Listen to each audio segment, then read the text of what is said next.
In times of national turmoil and upheaval, I risked my life to save my gravely ill brother, abandoning the imposter daughter. I cast aside everything to remain in the military camp, caring for my brother for nearly 40 years. As he lay dying, his temples streaked with silver, he coughed up blood and pleaded, "Ah Ji, if there is a next life, give my chance to live to Ran. In this lifetime, I have failed neither my country nor my people, but I have failed her.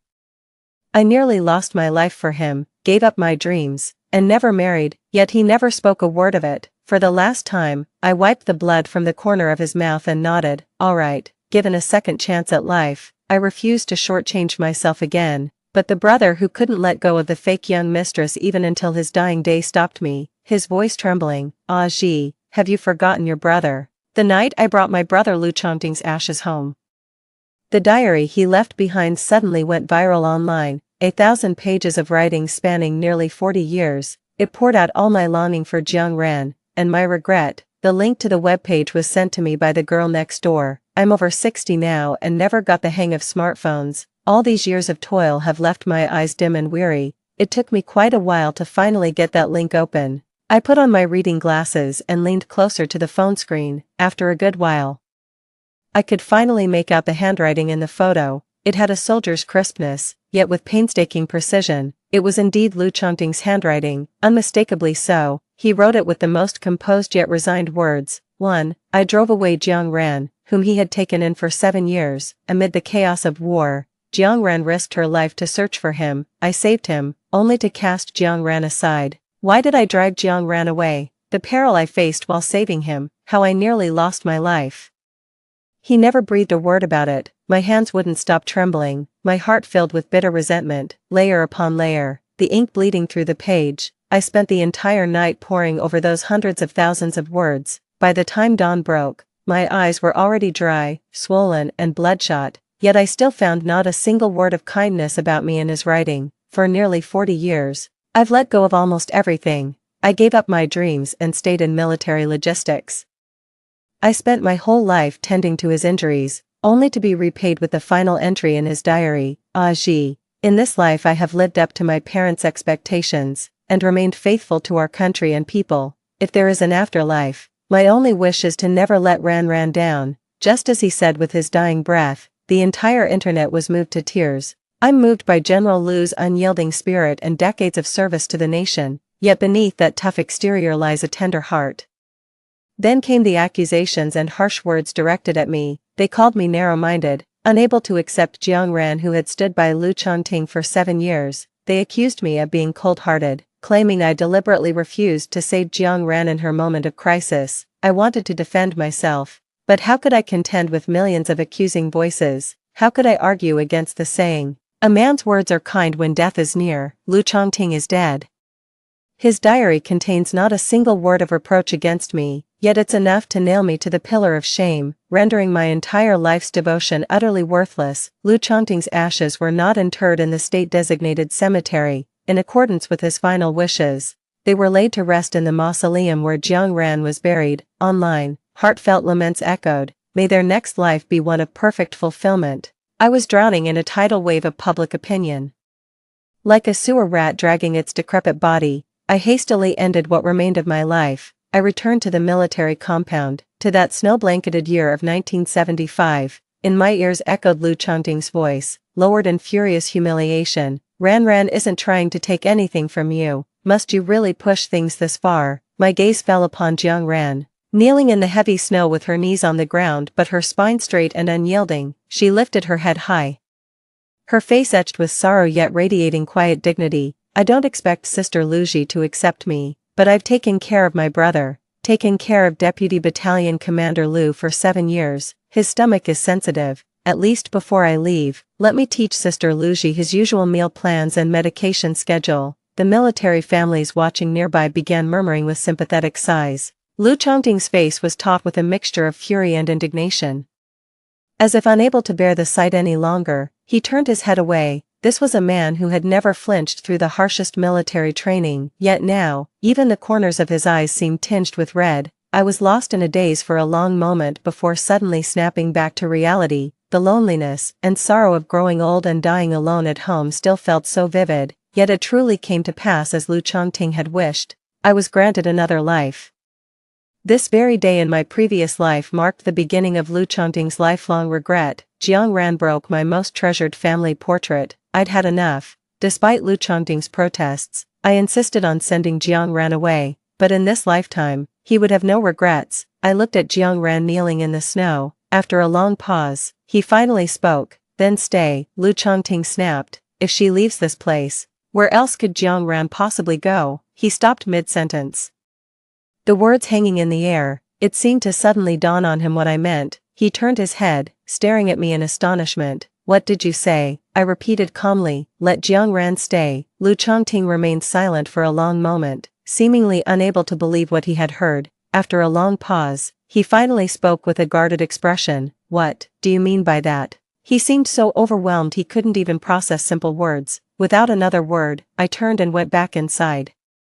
Out of the corner of my eye, I saw Lu Chongting take off his military coat. The man hurried into the snow, his voice trembling with concern. Get up quickly, you'll freeze your knees. I don't know why it suddenly came to mind. In my previous life, after Jiang Ran passed away, during the 40 years I cared for Lu Chongting, it seems he never once draped a coat over my shoulders on snowy days. Honestly, it's just so meaningless. I went back to my room and wrote an internship application letter to Professor Zheng. She was my mother's closest friend before she passed away. By the time I finished writing, it was already late at night. On the bedside table sat our family portrait, with one corner broken from being dropped. In the photo, I was just 10 years old. Before I ever got lost, both my parents were still with me then. What a cruel twist of fate, to be given a second chance, yet I still didn't get to see them one last time. From beyond the door came the muffled sound of Lu Chongting's deep, concerned voice. Then Jiang Ran's slightly nasal voice replied, "It doesn't hurt anymore." I reached out, gently brushing my fingertips over my parents' brows. Softly, I added, "In this lifetime, I won't be looking after our brother for you anymore. In this lifetime, I only wish to stop shortchanging myself." The next day, I woke up bright and early. With my internship application in hand, I headed downstairs and found Lu Chongting and Jiang Ran having breakfast. The moment they saw me coming down, their light-hearted conversation came to an abrupt halt. Jiang Ran stared in surprise for a moment before exclaiming, "Sister Luji, why are you up so early today?" I ignored her and walked straight out. Looking embarrassed, Jiang Ran stood up and stopped me. "Brother." Deputy Battalion Commander Lu only made 2 servings of breakfast. "Let me make another one for you." Without looking up, Lu Chongting said in a low voice, "If you're not used to changing how you address me, just call me what you used to." Jiang Ran replied awkwardly, "Okay, brother." Suppressing the churning discomfort in my stomach, I muttered, "Not eating," and walked out. Jiang Ran, however, wasn't ready to let it go and hurried after me. "You should still eat breakfast, too, after we finish. You can drive me to school, and Sister Luji can come along too." When I opened my eyes again, I stopped in my tracks. He turned to face her. I said, "I'm not eating." "What's wrong? Are you deaf?" Lu Chongting slammed his chopsticks on the table with a loud thud, his face flushed with anger. "Just leave her be, Ran. Just finish your breakfast. I'll drive you to school afterward." I took the bus to school, and the journey took me over an hour. When I arrived at the school gate, I happened to see Lu Chongting's car pulling up. I pretended not to notice and walked through the school gate, spotting Professor Zheng in the distance. I quickened my pace to catch up with him. Behind me, Jiang Ran seemed to be calling my name again, but I paid no attention. I handed my internship application to Professor Zheng. Professor Zheng looked quite surprised and asked, "What made you change your mind all of a sudden? Last time I approached you, you were so stubborn, insisting you had to take care of your brother." I didn't offer much explanation, simply replied, "I'm still young, and I want to start planning for my own future too." Professor Zheng's expression softened as he patted my head. "At least you're not completely dense, but I won't make it difficult for you. While I'm away from North City, stick with your senior apprentice. No need to accompany me to another province. This is purely out of respect for your mother." I pleaded urgently, "May I please go with you to Haishur? I promised to study diligently." Professor Zheng looked at me in disbelief. "Then your brother." Memories from my past life were still vivid in my mind. Suppressing the unease in my heart, I simply replied, "That doesn't matter." After a long pause, Professor Zheng nodded. "As long as you're willing." As we spoke, Jiang Ran caught up with us. Her tone was polite, But she cut straight into our conversation. Professor Zheng. I would also very much like the opportunity to study under you. Would it be possible for me to join my sister? Professor Zheng recognized the visitor, and the rare smile on his face vanished instantly. Her expression darkened as she looked at me. Is Jiangran still with your Lu family? Haven't you been back for 2 years now? Professor Zheng looked at Lu Chongting standing behind Jiangran. She spoke with indignation. Defending me, Deputy Battalion Commander Lu. If your parents knew about this from beyond the grave, how heartbroken they would be. After all these years of the Lu family raising this substitute for nothing, why haven't you let her go yet? Some teachers and students were passing by. Quite a few people stopped in their tracks, turning to watch the commotion. Murmurs and whispers spread through the crowd. Wait, is that actually Lu's own brother? Day in and day out, he's always seen picking up and dropping off Miss Jiang. TSK. Isn't this just a case of the cuckoo seizing the magpie's nest? How shameless. Jiang Ran's pretty face instantly flushed with a mix of red and white, her eyes turning crimson from sheer humiliation. Lu Chongting frowned, his expression darkening. Professor Zheng, Jiang Ran has been under my care for 7 years. She stayed by my side through the toughest times. She's become like a real sister to me, not some replacement for anyone else. Yet now he keeps calling Jiang Ran his little sister. And I become that anyone else. I find it ironic. Jiang Ran seemed unable to bear the injustice, suppressing a sob as she said, I didn't mean anything by it. It's just that I'm also very passionate about medicine and truly admire Professor Zheng. Professor Zheng let out a cold laugh and cut her off abruptly. I don't deserve your admiration. A transfer student who failed basic pharmacology on entry, only admitted through Deputy Battalion Commander Lu's forceful intervention. If I were to personally mentor you, what would this place become? A shelter for every unqualified individual. After saying this, she turned and walked away directly, as if she couldn't stand the awkwardness any longer. Lu Chongting also felt deeply embarrassed and was at a loss for words for quite some time, under the piercing gazes of countless eyes. Jiang Ran's eyes reddened as she clenched her fists tightly. Professor Zheng is right. I should have left long ago. I'm leaving right now. She turned around and rushed out of the school. Lu Chongting tried to stop her urgently, but failed to hold her back. Furious and enraged, he spun around and grabbed my arm. Are you happy now? Are you? I looked at him in confusion. What does this have to do with me? Lu Chongting was clearly furious, his voice trembling with anger. Yesterday you put on this whole act about wanting Jiang Ran to stay, and today you go running to Professor Zheng to tattle. Lu Ji. When did you become so selfish and malicious? In my days, I recalled his pleading expression as he lay dying. At that moment, the look in his eyes seemed identical to what I see now, unmistakable resentment and bitterness. Having wasted the better part of my life, I was granted another chance. I had long lost any desire to argue with him or throw a tantrum. I said flatly, think whatever you want. Lu Chongting's face showed utter disappointment, and he refused to say another word to me.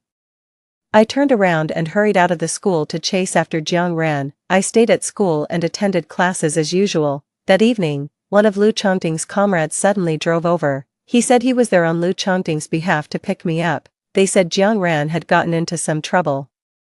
I don't want to go back, but then I remembered I had 2 documents that needed Lu Chongting's signature. One of them was my application form to accompany Professor Zheng to Haishur. The other document was my application for on-campus housing before leaving for Haishur. To be honest, when you think about it, there weren't many days left for me to stay in the dorm anyway, but I simply couldn't bear spending even one more day under the same roof as Lu Chongting and Jiang Ran. I returned to the Lu residence. The moment I stepped inside, I saw police officers coming down the stairs, passing by me as they left. Lu Chongting slammed the door shut, his face dark with anger. Then he hurled a hair tie right in front of me. Lu Ji, you're getting more and more out of control. I can't provide for you anymore. I can't face my parents with this failure. That hair tie was the same style I used to wear. But for something like this, just a quick trip to the general store. And getting 10 identical ones would be no trouble at all. I don't understand what Lu Chongting is trying to say by showing this. Faintly, I could hear Jiang Ran sobbing from upstairs. It sounded panicked and desperate. Lu Chongting was trembling with rage, his face having turned ashen. Stop playing dumb. How dare you bribe a thug like Zhao Qinghu? 3. Jiang Ran is just 19, the same age as you. 19, she was almost. You're utterly. His face twitched. Veins bulging on the back of his hand, as if pushed past his limit, he raised a hand toward me. I didn't flinch, meeting his gaze with calm composure. In the end, the hand never came down, but in his eyes, there remained only boundless disappointment in me. When Jiang Ran came back to pack her things, Zhao Qinghu stopped her. Your hair tie fell out of that bastard's pocket. He admitted himself that he took your bribe, come to think of it. He's actually your senior apprentice brother's half-brother from the same mother. Before being discharged from the military camp, you two were quite close, weren't you? I knew he wouldn't believe me, but I still said, I didn't do it. Lu Chongting cut me off abruptly, his voice seething with fury. Even at this point, Jiang Ran still protected you by hiding the hair tie and never mentioned you to the police. Go kneel in the backyard. On your knees, now, after tonight, get out of my sight. He simply couldn't hear a word I was saying. I watched him, enveloped in a prolonged silence. After a long moment, I took out those 2 documents and placed them on the coffee table beside me. I'll be moving into the dormitory. Sign these 2 forms. Once you do, I'll get on my knees. Lu Chongting snapped furiously. Seems you've had this planned all along. Couldn't wait to run off. He snatched the 2 documents, barely glancing at the top one, the boarding school application. He didn't even bother looking at the remaining form, signed both in one rushed motion, and flung them back at me. Don't you dare get up before dawn. The moment day breaks, get the hell out of here. I stood up, tucked away the document, and headed toward the backyard. Lu Chongting gritted his teeth behind me. If our parents knew from beyond the grave, I never want to see a disgraceful daughter like you again. As for the rest, I really have nothing to argue about, but this particular remark. I turned around and looked at him calmly, saying, they won't, they'll believe me. Lu Chongting's face froze for an instant. I didn't wait for his response after speaking. I couldn't make out what else he said in his fury. I went to the backyard. The moonlight was exceptionally bright on that snow-covered night. I tucked those 2 slips of paper inside my coat, close to my heart. Somehow, an extraordinary sense of peace settled within me. That was the path of departure I would soon tread. The courtyard was unusually still, so quiet you could only hear the occasional soft thud of unmelted snow falling from the treetops. Many years ago, on a night just like this with snow still blanketing the ground, I made a mistake, and Lu Chongting shielded me in front of our parents, taking the punishment in my place. It was in this very courtyard, through the long night. He knelt in the center of the yard while I stood under the eaves watching him. The winter night grew windy. Ice formed on the treetops, and snow rustled as it fell. He knelt in the moonlight, calling out to me from afar, "Ah Ji, get inside quickly, you'll catch a cold." In a fleeting moment of consciousness, it transformed into the sound of him taking off his military coat and rushing toward Jiang Ran. "Get up quickly, you'll freeze your knees." I knelt in the courtyard and dozed off in the dead of night. At first, the cold pierced through me, but soon it was just numbness that remained. I thought to myself, I didn't really have to kneel, but before leaving, I figured it was time to repay what little sibling affection he'd shown. In my dazed state, I heard Lu Chongting's voice calling to me, "Get up and get out." His tone was ice cold. I woke up and lifted my gaze. He stood under the eaves, right where I had stood so many years ago. The night had passed, and the first light of dawn was breaking through my blurred vision. I simply couldn't make out his face clearly. Before I turned 10, I hadn't gotten lost yet. Just like the Jiang Ran that Lu Chongting described, sweet-natured, generous-hearted, and sensible, she could sing and dance beautifully, practicing military drills with her father and studying medical texts with her mother. Before I turned 10, I only threw one real tantrum. When war broke out in the neighboring border country, my parents were suddenly dispatched to provide aid. Burning with fever, I drifted in and out of consciousness. They had to leave with the main force before I woke to say goodbye. Deep in the night, a nightmare seized me, a bullet tearing through my father's chest. My mother threw herself over him, and was swallowed by the same sea of blood. That night, I jolted awake from the dream, gasping for air, and fled the house. I walked 5 kilometers in the direction where I'd last seen my parents disappear. Then, as dawn began to break, Lu Chongting found me, his eyes bloodshot. He carried me home through the heavy snow, clinging to his back. I wept and told him how much I missed my mom and dad. I told him again, when you grow up, you should join the military too. That way, you can sneak me along to the barracks, to the battlefield, and we can see mom and dad every day. Lu Chongting replied coldly, military discipline is ironclad. If I sneak you in, I'll be shot. I was so terrified that I fell silent for a long moment, then burst into uncontrollable sobs. He coaxed me with resigned patience, then I'll do my best to take you there carefully without being noticed. The following winter, When my parents returned, they learned about that night I'd wandered 5 kilometers from home in the dead of night and nearly got lost. My parents were utterly heartbroken. Lu Chongting shielded me by stepping forward, voluntarily taking my punishment and kneeling in the backyard all night. Not long after, the domestic turmoil began to intensify. My mother's published medical article was accused of having malicious intent. Lu Chongting protested the injustice and was detained along with my mother. Amidst the nationwide chaos, I got lost and was trafficked into the remote mountains. By the time Lu Chongting found me again, I was already 17. I learned that my parents had perished in the border conflict years earlier. My only remaining brother had taken in Jiang Ran, supporting her to stay with the Lu family for 5 years. I fought through 7 years in the mire, clawing my way back with every ounce of strength I had. I remained silent, only to find that nothing seemed to belong to me anymore. For the longest time, I was mentally unhinged. Consumed by overwhelming insecurity, I threw hysterical fits, screaming at Lu Chongting for being a spineless coward. I became a soldier, yet couldn't even protect my own parents. When Jiang Ran deliberately broke my belongings and then played innocent in front of Lu Chongting, I lost control and threw boiling water at her, calling her a filthy whore. During those 7 years in the remote mountains, I learned countless unspeakable vulgarities. Lu Chongting placated me time and again, only to gradually grow disappointed and unable to accept me.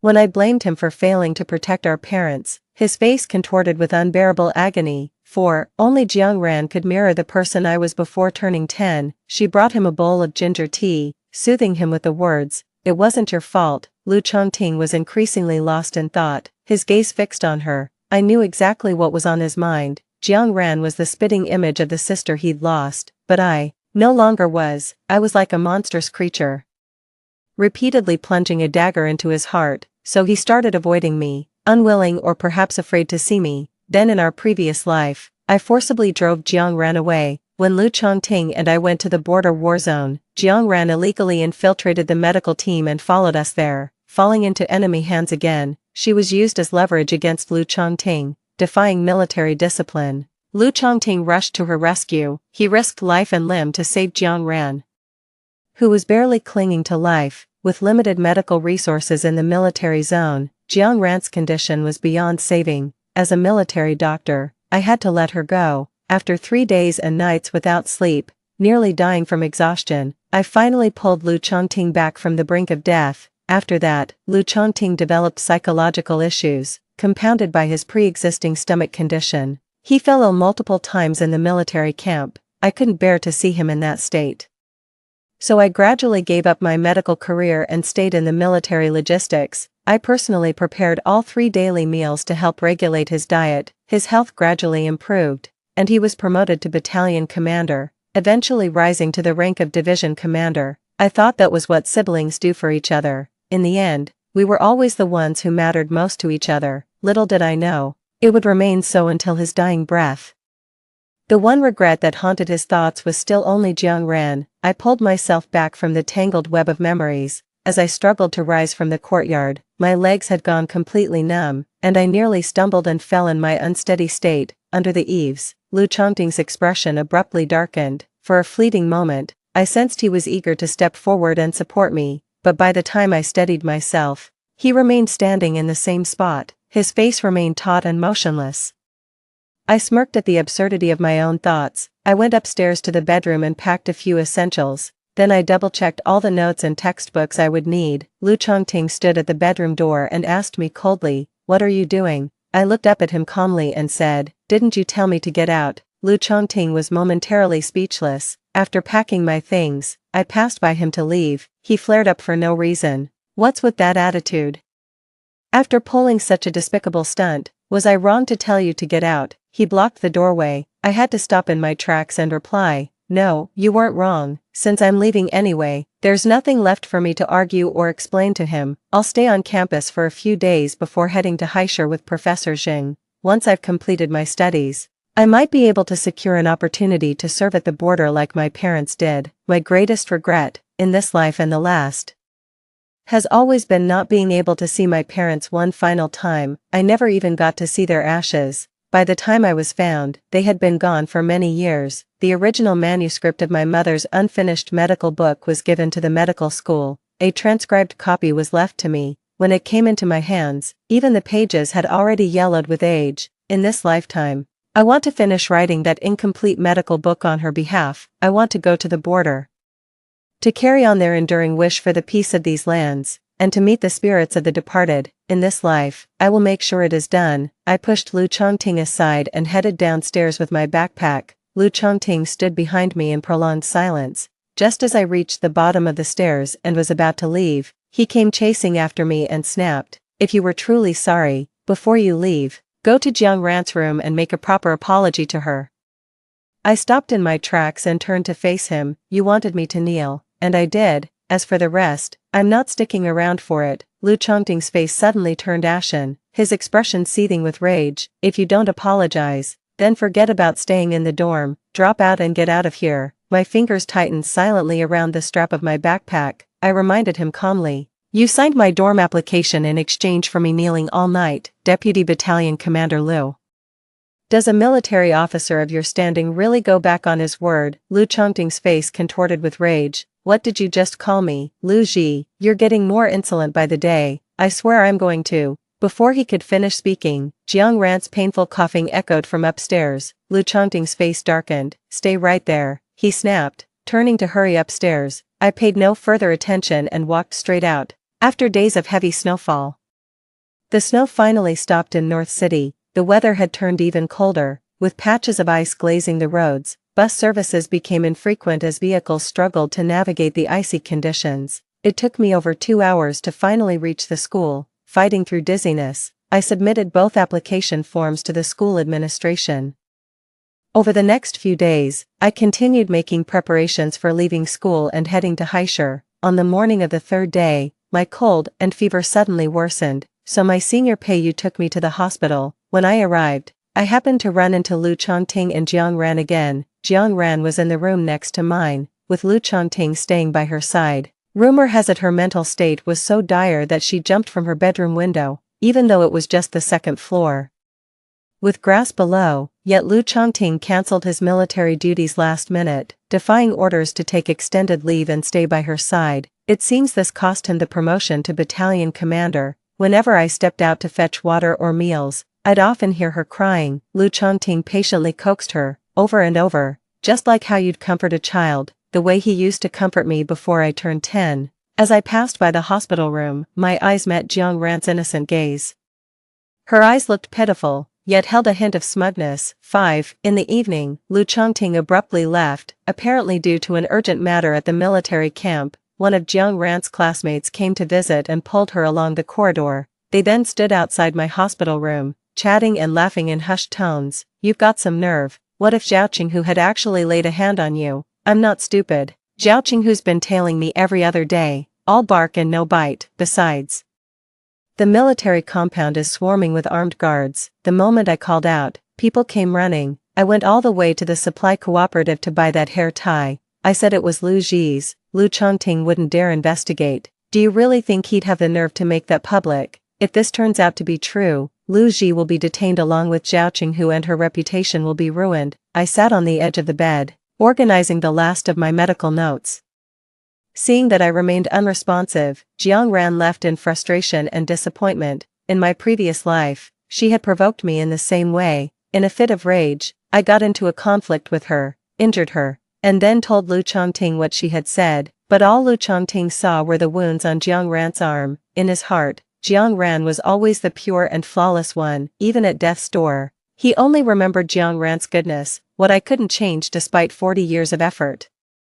I never expected to change it in this lifetime anyway. After finishing my last notes, Peiyu came to the hospital and brought me soup that Professor Xing had personally made. He joked with me, "The professor's all bark and no bite. She was worried you might not be well enough to go with her, and she'd lose her prized student. She simmered this soup for hours, asked me to bring it to you, yet insisted she just happened to buy it and couldn't finish it herself." As I sipped the soup, I chatted with him about the upcoming journey to the Mirage Seas. Peiyu probably didn't want to upset me, so he didn't elaborate. He deliberately kept the conversation light, making me laugh despite myself. Just as I was finishing my soup, I glanced up and suddenly noticed the hospital room door behind Peiyu. Lu Chongting stood there staring at me, his face dark with displeasure. The smile hadn't yet faded from my lips. I'd been staying here for several days.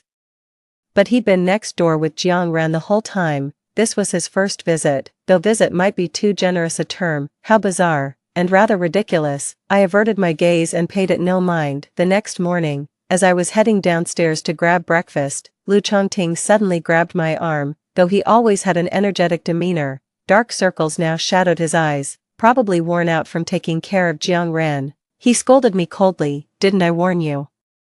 Pei Yu is Zhao Qinghu's brother. They're blood-related, neither of them is any good. Studying medicine under Professor Xing is one thing, but you are not to associate with Pei Yu anymore. Jiang Ran stood by the hospital room door, peeking out cautiously. She wanted to study medicine under Professor Xing, but he refused, so she went to find Pei Yu instead. Pei Yu thought even less of her and didn't give her a warm reception.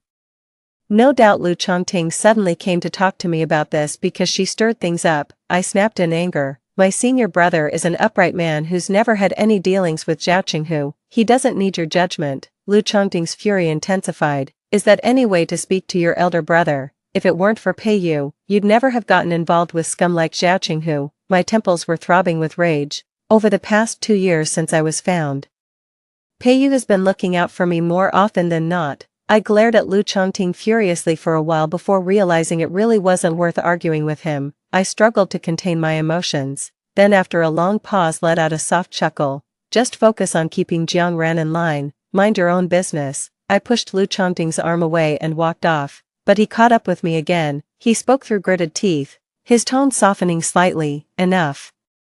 How much longer is this going to go on? Let's sit down and have a proper talk. I ignored him. He seemed to have made up his mind, then let out a sigh after a long pause. Even if it's about Jiang Ran moving out. He grabbed my arm again. As I turned and pushed him away, I spotted Jiang Ran standing at the far end of the hospital room doorway. This time, she made no attempt to feign innocence or magnanimity. When her eyes met mine, the hatred and hostility in her gaze were completely unveiled. I shoved Lu Chongting's arm aside and headed straight downstairs. I bought breakfast and filled an enamel cup with hot water. On my way back to the ward, Jiang Ran stopped me in the corridor. I stared at her, completely baffled, her face contorted as she suddenly reached out and violently shoved the enamel mug in my hands. Boiling water came splashing out. I hastily let go of the mug and took a step back. My hand still got splashed by the scalding water, leaving an angry red mark. A doctor's hands are their most precious asset. Fortunately, I let go quickly, so no serious harm was done. Yet, the blood throughout my body surged violently to my head. These hands of mine must be preserved to finish writing my mother's medical texts. I raised my hand and slapped Jiang Ran hard across the face. From behind came Lu Chongting's furious roar. Lu Ji, what do you think you're doing? Jiang Ran's eyes instantly welled up with tears. I felt sick at the sight and didn't hesitate any longer. Another sharp slap landed on the other side of her face. Lu Chongting rushed forward, grabbed my shoulder, and slapped me across the face. Lu Ji, you're beyond redemption. In this life and the last, this was the first time he had ever hit me. I felt no pain, no sorrow, just a world washed crimson before my eyes. With a swift motion, she delivered a stinging slap right back to Lu Chongting's face, until a passerby intervened indignantly. How dare you, comrade, condemn without hearing the full story? Everyone saw it clearly. That girl was the one who knocked over this young lady's cup first. The scalding water inside was boiling. If she hadn't let go quickly, her hand would have been badly burned. Lu Chongting's furious expression froze in an instant. Then came shock and utter disbelief. Jiang Ran must have overheard Lu Chongting telling me she needed to move out. Blinded by jealousy, she lost all reason and shoved me without even noticing we had company. 6. A flicker of panic crossed her face. I didn't give it another thought. I went back to the ward to get my things, then walked straight out of the hospital. Behind me, Lu Chongting's voice faltered for the first time as he called out urgently, Lu Ji, Ji, listen to me, listen to your brother. I'm long past needing those mixed signals of harshness followed by kindness. I went back to school. I finished up the last few things before heading to Haishur. On the day of our departure, I packed my bags and waited for Professor Xing to finish up so we could leave together. Lu Chongting showed up at my dormitory for the first time, insisting on seeing me despite the dorm supervisor's attempts to stop him. He was, after all, a respected officer who had never acted so shamelessly before. Seeing the supervisor's dilemma, I went downstairs and met with him. The snow in Bayshore had just cleared, still in his military uniform. He must have rushed over right after finishing his duties at the barracks. Sunlight filtered through the leaves, dappling his face with shifting patterns of light and shadow. Though he stood tall and straight, his face couldn't conceal the weariness etched upon it. I walked over without making a sound. He immediately hurried toward me, offering an apology with palpable awkwardness. That day, I was in the wrong for not asking for the full story. Maybe it's because I'm about to leave, and I've made up my mind not to come back. Suddenly, I found myself remembering the good in him again. I pictured him as a teenager, carrying me on his back through the heavy snow. In the faint morning light, I walked the long 5 kilometers. Promise me you'll join the military when you grow up, and take me to see Mom and Dad. It suddenly occurred to me, maybe I should say goodbye too. I opened my mouth, about to say that I planned to study in Haishur and settle long-term at the border after finishing my studies. Just as I was about to speak, Lu Chongting cut in first. But I pressed Jiang Ran for details. She said it was because you had previously bribed Xiao Qinghu to harm her. In the end, she couldn't let it go, and in a moment of emotional turmoil, she pushed you, Ji, no matter how you look at it. You were the one who started this. The words on the tip of my tongue were swallowed back with great difficulty. To be honest, I wasn't really surprised. He always takes Jiang Ran's side, 2 lifetimes, and nothing's changed. Lu Chongting studied my expression. Seeing I showed no signs of anger, he concluded I'd accepted his explanation. He continued softly, consider it one mistake each. Let's put all that behind us now. Don't do anything so foolish again. After all, she's just an adopted child. What could she possibly take from you? I smiled and replied, all right. Pei Yu stood nearby, signaling to me that Professor Zhao was ready to leave. Lu Chongting still showed no intention of leaving, as if planning to have a long conversation with me. All I felt was impatience. Coincidentally, there was a tube of burn ointment in my coat pocket that I'd been using for the past couple of days. I took it out and said, Jiang Ran scalded her hand that day too. Give this to her. It was developed by Professor Xing himself and hasn't been approved for sale yet. I've used it myself, and the results are remarkable. Lu Chongting looked at me in disbelief. After a long pause, he let out a deep sigh. Finally came around. Should have done this sooner. I nodded. Yeah, I've figured it out. Lu Chongting's expression softened. All right then, I'll go get it for her first. I'll pick you up tonight for dinner. No more tantrums. I smiled at him and said nothing more. I watched as he took the ointment and turned to leave. At the end of the road, he gradually faded from view. Without hesitation, I picked up my bag and got into Professor Zhang's car, heading to the train station, heading to the coastal city 1,000 miles away. Lu Chongting brought some ointment and drove home. The rare sunshine in Bayshore had melted the ice and snow, leaving the roads in good condition. He had always been a steady driver. For some reason today, despite the roads being relatively clear, I nearly rear-ended the car in front of me several times. He couldn't pinpoint where that vague, inexplicable sense of unease in his heart was coming from. It felt weightless, as if his body was floating midair with no solid ground beneath his feet. Perhaps it was because Lu Ji was being uncharacteristically sensible and willing to get along peacefully with Jiang Ran. He felt a wave of relief wash over him, and his heart swelled with comfort.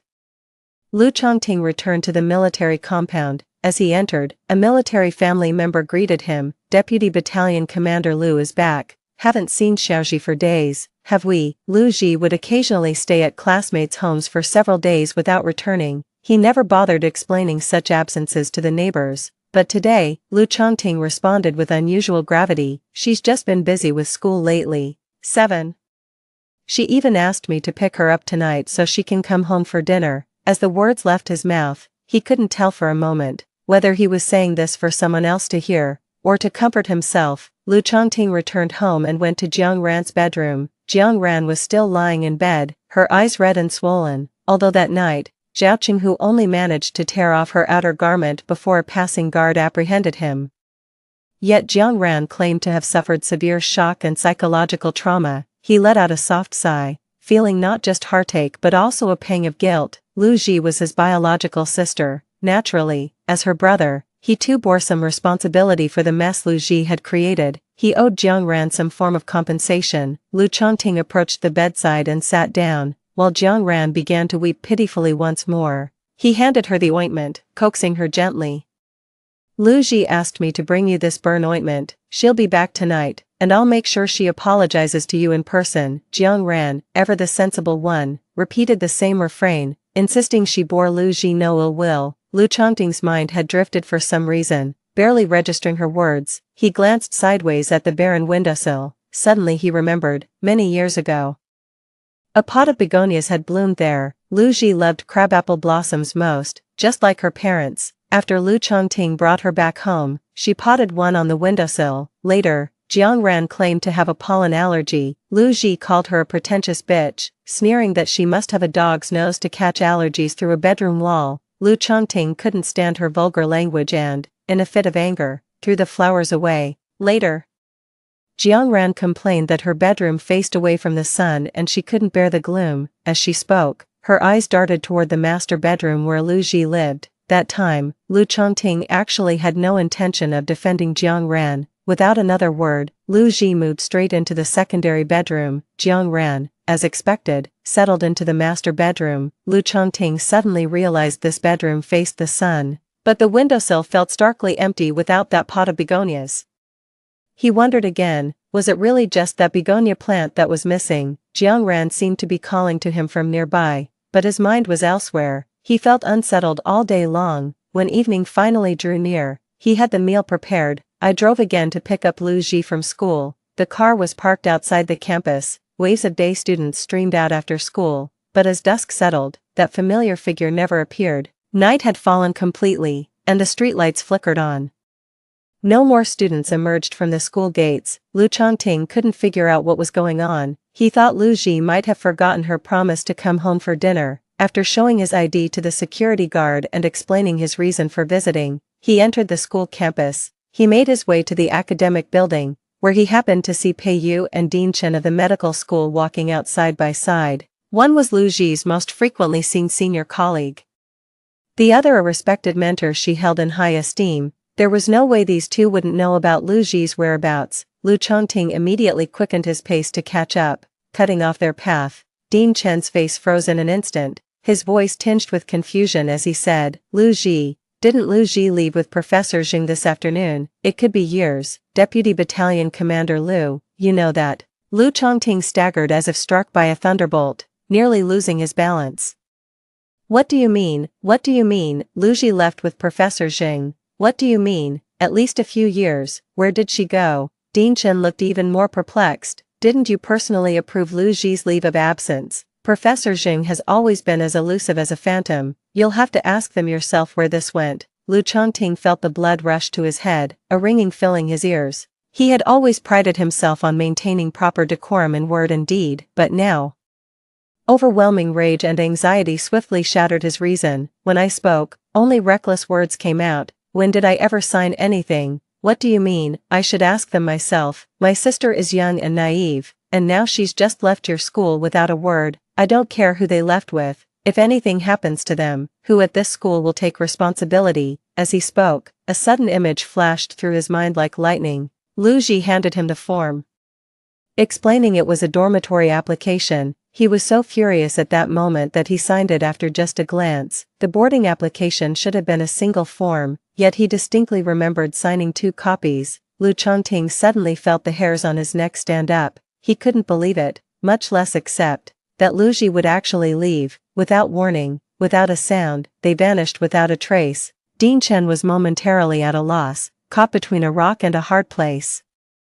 But the signed form was indeed given to me by Lu Ji. This, standing to the side, Pei Yu, who had remained silent all this time, let out a cold laugh. "Lu Chongting, stop putting on an act. With Lu Ji gone, isn't it perfect that you have Jiang Ran as a sister now?" Lu Chongting instinctively retorted in anger. "Jiang Ran is just a child I sponsor. When did she ever become my sister? So why did he feel so guilty?" Jiang Ran, the girl he sponsored. She threw away Lu Ji's cherished begonia, took over her bedroom, and had him drive her to and from school. Meanwhile, his own sister Lu Ji moved into the smaller room, and eventually ended up living at school. "Taking the bus to and from school eats up 2 to 3 hours of my day with the round trip." Back then, Jiang Ran's father was imprisoned for gambling debts, and her mother ran off. 2 years after Lu Ji went missing and his parents died at the border, Lu Chongting happened to come across Jiang Ran begging on the streets. He took pity on her, took her in, let her call him brother, and promised to look after her from then on. Back then, he simply thought Jiang Ran bore such a striking resemblance to Lu Ji. Both shared that same gentle demeanor, bright, sensible, and well-mannered. He couldn't help but wonder if his missing sister Lu Ji had also ended up wandering the streets like this. Would some kind soul have taken his little sister in? So he took Jiang Ran in, but now, Lu Chongting suddenly thought. Jiang Ran had been calling him brother for all these years, and in the 2 years since Lu Ji had been found, had she ever called him brother again with that same adoring, dependent tone she'd used before turning 10, Lu Chongting suddenly didn't dare to dwell on it. He couldn't find Lu Ji anywhere, but he couldn't accept it. He absolutely refused to believe that Lu Ji had really left. The school failed to keep his sister safe. Yes, it was the school's fault. Lu Chongting had run out of options. He reached out and grabbed Dean Chen's arm. Your institution has an obligation to find my sister and bring her back immediately. I had absolutely no idea she left with Professor Jing. Peiyu's face was a mask of pure disgust as he reached out and shoved the dazed Lu Chongting aside. Stop being so disgusting here. So what if you genuinely had no idea? You've been signing off on so many of Lu Ji's matters over the years. But she's been a legal adult for a while now, almost 20. You have absolutely no right to interfere with or prevent any of her choices and decisions. Lu Chongting couldn't believe his ears. He felt he had just heard something utterly unbelievable. How could this be? Ah Ji, she's still so young, just a child. How can she make such decisions on her own? For so long, he had been the one signing off on all her affairs, every single matter, big or small. Peiyu had no desire to continue the conversation and said coldly.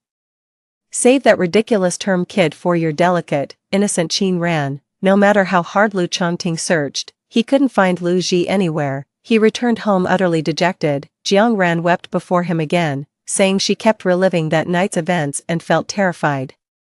Lu Chongting sat silently by her bedside for a very, very long time. It was almost midnight when he suddenly, for some reason, blurted out, "Did Zhao Qinghu really tell you that night that Lu Ji was behind it?" Jiang Ran's face instantly froze. The moment the words left his mouth, even Lu Chongting himself was momentarily stunned. 8. How could he even ask such a question? He had spent 7 years with Jiang Ran, day in and day out. He knew better than anyone that she was incapable of such despicable acts as framing others. Jiang Ran's eyes reddened with disbelief, her voice choked with anguish as she suppressed a sob. I must have misheard and said something stupid. There's no way Sister Lu Ji would bribe anyone. Lu Chongting felt a pang of guilt, and after a long pause, he said in a low voice, Jiang Ran has already been hurt. If he stopped trusting her again, it might just be the final straw that breaks her. Lu Chongting stayed with her for a long time until she fell asleep. The medicine bag on the bedside table still contained the prescriptions Jiang Ran received upon being discharged from the hospital. Inside was a white ointment that looked somewhat familiar. Lu Chongting frowned instantly and reached out to take it. Only then did he realize the ointment was identical to the one Jiang Ran had given him that afternoon. The so-called newly developed ointment by Professor Jing that Jiang Ran had mentioned turned out to be nothing more than the most common burn ointment prescribed at hospitals. She lied to him. Why would she deceive him? Lu Chongting was no fool. At this point, he could no longer remain oblivious to the truth. Lu Ji's desire to reconcile with Jiang Ran was a pretense, and her request for him to deliver the ointment was merely a ruse. She was simply, just wanted to get him out of the way.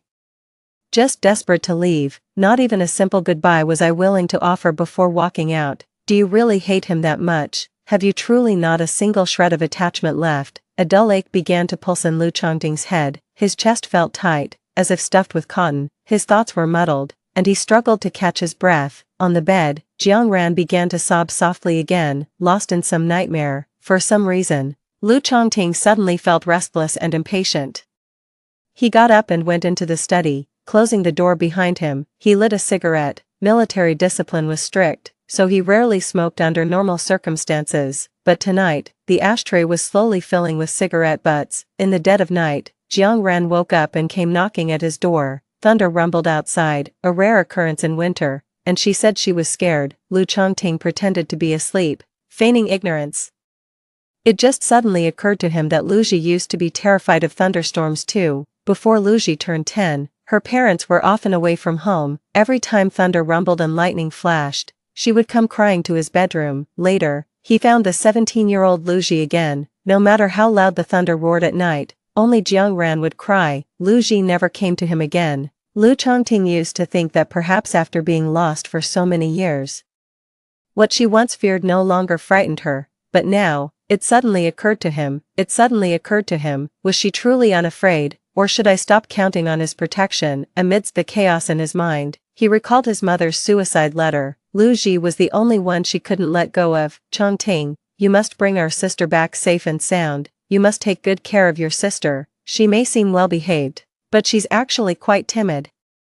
You absolutely must look after your sister. Later, Lu Chongting found Lu Ji again. The sister who was once sweet and gentle had become foul-mouthed, rude, and domineering. Time and again, she would reopen his wounds and demand, "You couldn't even protect your own parents after joining the military, you're useless." Lu Chongting thought to himself that he had failed to protect his parents and had let his sister down. He failed to bring back his sister as she once was, and he let his parents down. That's why he dreaded facing Lu Ji's furious, accusatory glare. He'd rather live in a dream, facing Jiangran, who was as sensible and sweet as Lu Ji used to be. He kept deluding himself, over and over. Next time, or the time after that, he would definitely have a proper conversation with Lu Ji. He would no longer avoid her and would make a genuine effort to connect with Lu Ji. He would take good care of her and make it up to her. It felt to him like no time had passed at all. In the blink of an eye, 2 whole years had passed. 2 years, 2 whole years. Lu Ji was gone, and he could no longer find her. All those words he was afraid to say, the confessions, the regrets, they would never be spoken. The cigarette burned down to his fingertips, a sudden sting jolting through him. Lu Chongting snapped back to reality, his vision blurred with a hazy crimson. He stared blankly at his hand, now seared with a bloody hue. These past 2 years. These 2 years, what in the world has he done? No. This can't be happening. A searing pain pierced through my chest. My mind was consumed by overwhelming regret and despair. Lu Chongting remained in his study throughout the entire night. The next morning, he left home without saying a word to Jiangran. No matter what he tried, he could no longer find Lu Ji. He returned to the military camp, and Jiangran followed him there, causing a scene outside demanding to see him. A sudden earthquake struck the southern region, prompting multiple provinces to dispatch rescue teams for assistance. In his distraught state, Lu Chongting clung to the faint hope that Lu Ji might be among those sent to the disaster zone. He was determined to find Lu Ji, wanting to avoid any further encounters with Jiangran. Even though Jiangran had done nothing wrong, her emotional wounds were still far from healed, but Lu Chongting was determined to leave. He didn't want to see her again, not even for a second. Lu Chongting volunteered to join the disaster relief mission and submitted his request to the camp. That very afternoon, he left the capital city with the military convoy headed for the disaster zone. They arrived at the disaster area the following evening. Without a moment's rest, Lu Chongting immediately joined the rescue team. The disaster area was in chaos, with criminals seizing the opportunity to loot and rob. The soldiers dispatched were tasked not only with rescue operations but also with apprehending and controlling criminals. It wasn't until the first light of dawn that Lu Chongting finally caught a brief respite. I asked around everywhere, but as expected, there was no news of Lu Ji. She's only a sophomore with no practical medical experience. There's no way she would have been sent here. Lu Chongting actually knew. He just couldn't find any trace of her whereabouts anymore. On the third afternoon of Lu Chongting's stay in the disaster zone, just as he was completely exhausted from non-stop work, he caught faint cries for help from behind a pile of rubble not far away. The voice sounded hauntingly familiar. His heart leaped into his throat, and he rushed toward the sound without a second thought. The woman pinned to the ground by a man turned out to be Jiangran. Lu Chongting tried desperately to rescue her, only to find the assailant illegally armed with a gun. In his frenzied state, the man severely injured Jiangran and shot Lu Chongting in the leg. After subduing the criminal, medical personnel immediately provided treatment to both Lu Chongting and Jiangran. Jiangran had illegally infiltrated the medical team just to find Lu Chongting. Lu Chongting was a moderately well-known officer dispatched as reinforcement. The disaster area suffered from severe shortages of medical supplies. The rescue team decided to prioritize Lu Chongting for medical attention. Jiangran burst into terrified sobs. After all, Lu Chongting had taken her in for 7 years. He couldn't possibly be completely detached. As a soldier, he was hardwired to prioritize others' safety over his own. biting back excruciating pain. Lu Chongting immediately insisted he was fine and directed the medics to attend to Jiang Ran first. The moment the words left his mouth, a bizarre image flashed through his mind in an instant. Lu Ji, her white coat stained with blood, looked at him with a tense, unyielding expression and said, "No, you first. Why does it feel so real?" Yet he has no memory of such a scene. Lu Ji wouldn't appear now, insisting on saving him first. Following his instructions, the medical team prioritized Jiang Ran for treatment. In the dead of night, Lu Chongting's left leg was treated for its injury. He was told that the leg had sustained a permanent injury that would never fully heal. He would retain some ability to walk, but he would be left with a lifelong limp. For a soldier's career, this was a devastating blow. At the very least, it's highly unlikely he'll ever lead troops into battle again. Whether he can even remain in the military remains uncertain. Any chance of promotion is now indefinitely postponed. As the medical staff informed him, their eyes repeatedly drifted toward Jiang Ran on the makeshift bed nearby. Her eyes betrayed unconcealed loathing. When the nation faces adversity, people unite as one to provide disaster relief, yet she sneaked in and caused such major trouble. As they left, a medical worker muttered under their breath, "How can you still find time to cry? Worry about how many years you'll be spending in prison first." Lu Chongting's heart sank, as if gradually plunging into an icy abyss. I pretended not to notice. He was only in his 20s, on the verge of being promoted to battalion commander. Yet his future and dreams were almost brought to an abrupt end right then and there. Jiang Ran was taken by the police for investigation and faces imprisonment for obstructing rescue efforts. Before leaving, she abandoned all pretense of composure and desperately cried out to Lu Chongting for help. But the man who always shielded her without hesitation, this time stood dazed and unresponsive. In the dead of night, Lu Chongting was jolted awake by a bizarre dream. He found himself immersed in a series of surreal scenes. In this vision, he saw a diary left behind after his death at nearly 70. The dream began with Jiang Ran slipping into the medical team to seek him out, but in the dream, it wasn't an earthquake-stricken area. It was a battlefield in a neighboring border country. Jiang Ran was also in grave danger, and Lu Chongting rushed to her rescue without a second thought. In the end, when both he and Jiang Ran were hovering between life and death, Lu Ji, the military medic, chose to treat him first. Ignoring his pleas, they abandoned Jiang Ran. She explained, "Jiang Ran's condition is beyond saving. Even if she miraculously survived, her actions would still warrant the death penalty. Illegally infiltrating a war zone is a far more serious crime than trespassing in an earthquake disaster area." Yet Lu Chongting remained heartbroken. After all, Jiang Ran had died because of him. During those long years after Lu Ji's disappearance and his parents' passing, it was only through the companionship of Jiang Ran, who resembled Lu Ji, that he found the strength to carry on. Lu Chongting had taken Jiang Ran in for 7 years. It was impossible for him not to feel heartbroken, not to be consumed by guilt. So, in his diary, he poured out all his longing and remorse for Jiang Ran. In his dying moments, his consciousness fading, he expressed his wish to give his chance at life to Jiang Ran. He said that in this life, he had failed neither his country nor his people, but he had failed Jiang Ran. As a soldier, he believed he had a clear conscience and had not failed his country, but he never thought that meant he owed Lu Ji nothing, nor did he ever consider blaming Lu Ji for Jiang Ran's death. He had not forgotten Lu Ji's nearly 40 years of sacrifice and dedication for his sake. She was his own sister, his only remaining family in this world. How could he possibly resent or hate her? How could his care and affection for Jiang Ran ever surpass what he felt for his own sister? In his diary, he also poured out endless guilt toward Lu Ji, along with profound regret and anguish over her stubborn abandonment of her dreams. But that lost diary fell into the wrong hands. After Lu Chongting's death, it was obtained by the media to chase clicks and sensationalism.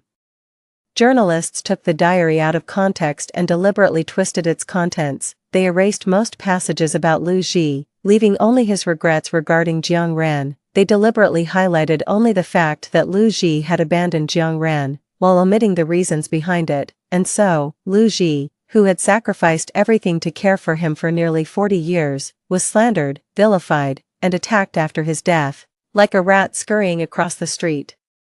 She hid away at home and eventually passed away in obscurity. In his dream, Lu Chongting desperately tried to explain, to hold on to the dying Lu Ji, his heart wrenching with agony. Yet in that dreamscape, no one could hear his voice. He jolted awake from the nightmare, gasping hoarsely, his throat tight, a metallic taste of blood welled up in his throat. Outside the makeshift tent lay a landscape of devastation. With everything in ruins awaiting renewal, Lu Chongting gradually, ever so gradually, came back to his senses, and then he became utterly certain that the dream he had just experienced was far more than a mere dream. It had truly, undeniably existed. In the snowy courtyard of the northern city military compound, Lu Ji suddenly grew indifferent, allowing Jiang Ran to stay behind. Without even a word of farewell, Lu Ji resolutely walked out of his life for good. In that fleeting moment, Lu Chongting suddenly understood. So much became clear. Lu Ji had lived through an entire lifetime.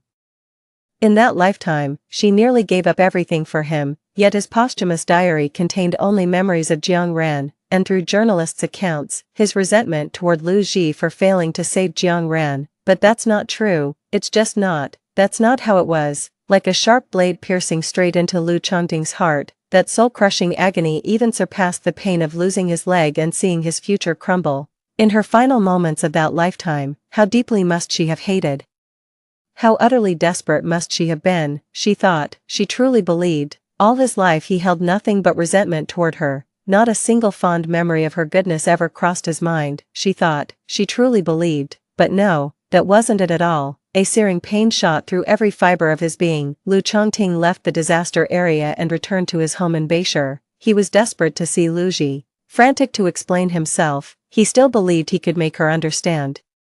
There's still time, there must be. But stepping inside, he was met with hollow silence. He'd forgotten again. Lu Ji had long since departed, taking every trace of her existence with her. Heartbroken and despondent, Lu Chongting entered Lu Ji's bedroom. Her room barely retained any traces of her presence anymore. Her clothes, her books, even the things she no longer wanted had been cleared away by her. Lu Chongting searched desperately, frantically trying to find something more, until he discovered a notebook in the cabinet beside her bed. Lu Chongting would never forget this notebook. It was the birthday gift he had given Lu Ji when she turned 9. Back then, she was still the little sister who relied on him the most. At that time, when Lu Ji received this gift, she looked up at him and said, "If you ever treat me badly, I'll write it all down in this notebook." The notebook was filled with many entries. It all started with those awkward, handwriting strokes. 10. My brother stole the dumplings Mom packed for me, but when he saw me crying, he apologized and promised me 10 times as many. Does he think I'm some bottomless pit that could eat that much? My brother forgot to water my flowers, and they almost died, but he made it up to me with a whole garden of new ones. So many little grievances. In the end, they all dissolve into a single thought. Ah, forget it, I forgive him.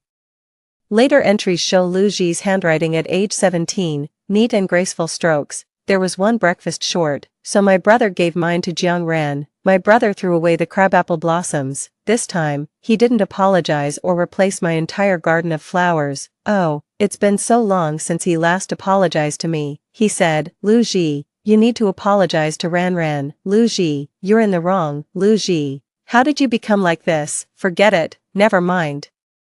Let it all go. The words recorded afterward grew fewer and fewer. The complaints were gone, leaving only a resigned sense of disappointment. Lu Chongting's hand holding the notebook began to tremble, until the final page. Many rather peculiar words were left behind. You've got some nerve. What if Zhao Qinghu actually laid a hand on you? I'm not stupid. Zhao Qinghu follows me around every few days, all bark and no bite. Besides, the military compound is swarming with armed guards.